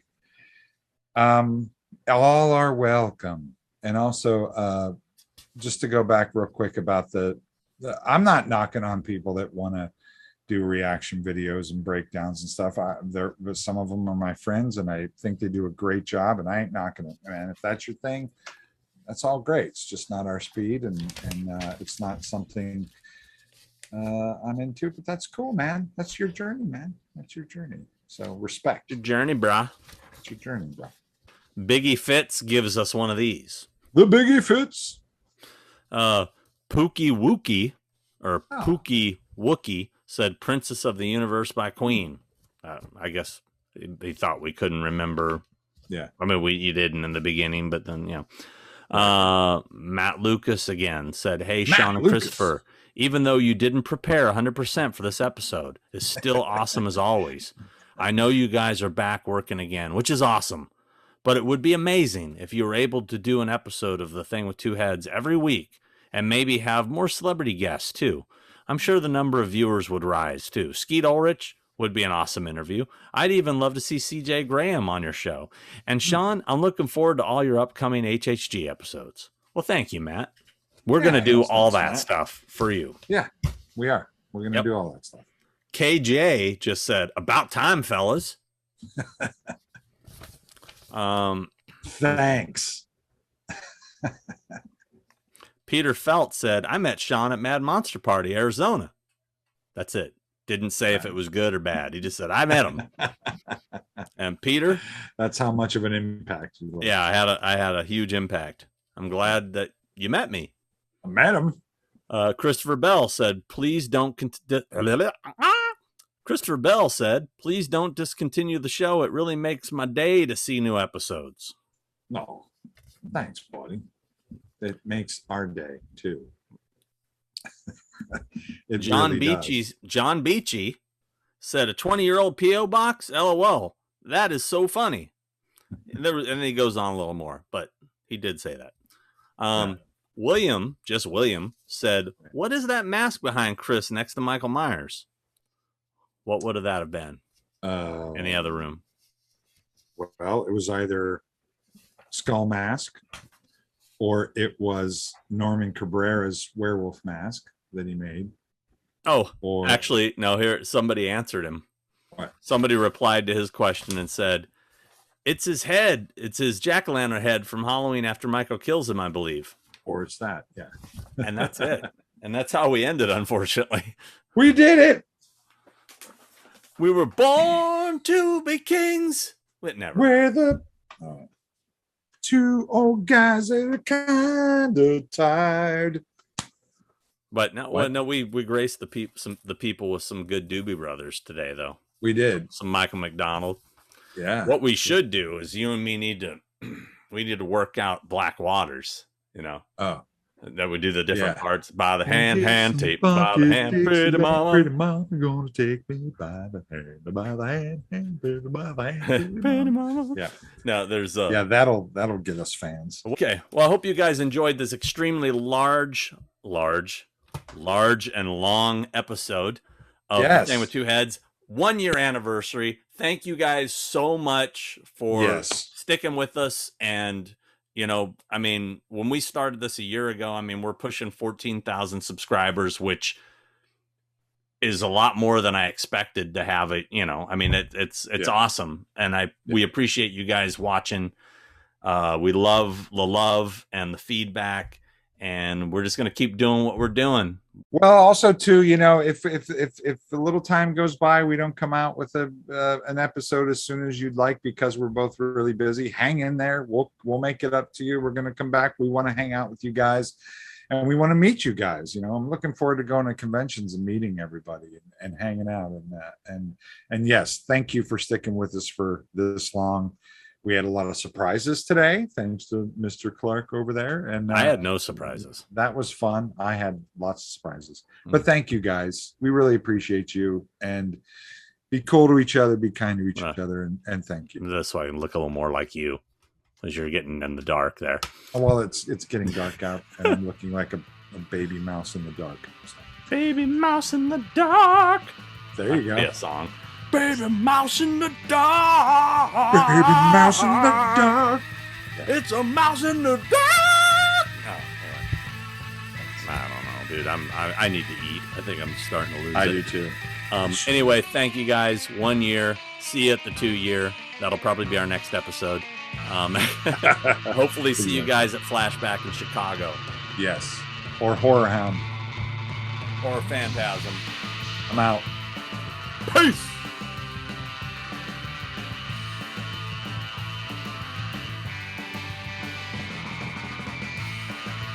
Did I really just do the peace thing? Yep, you did.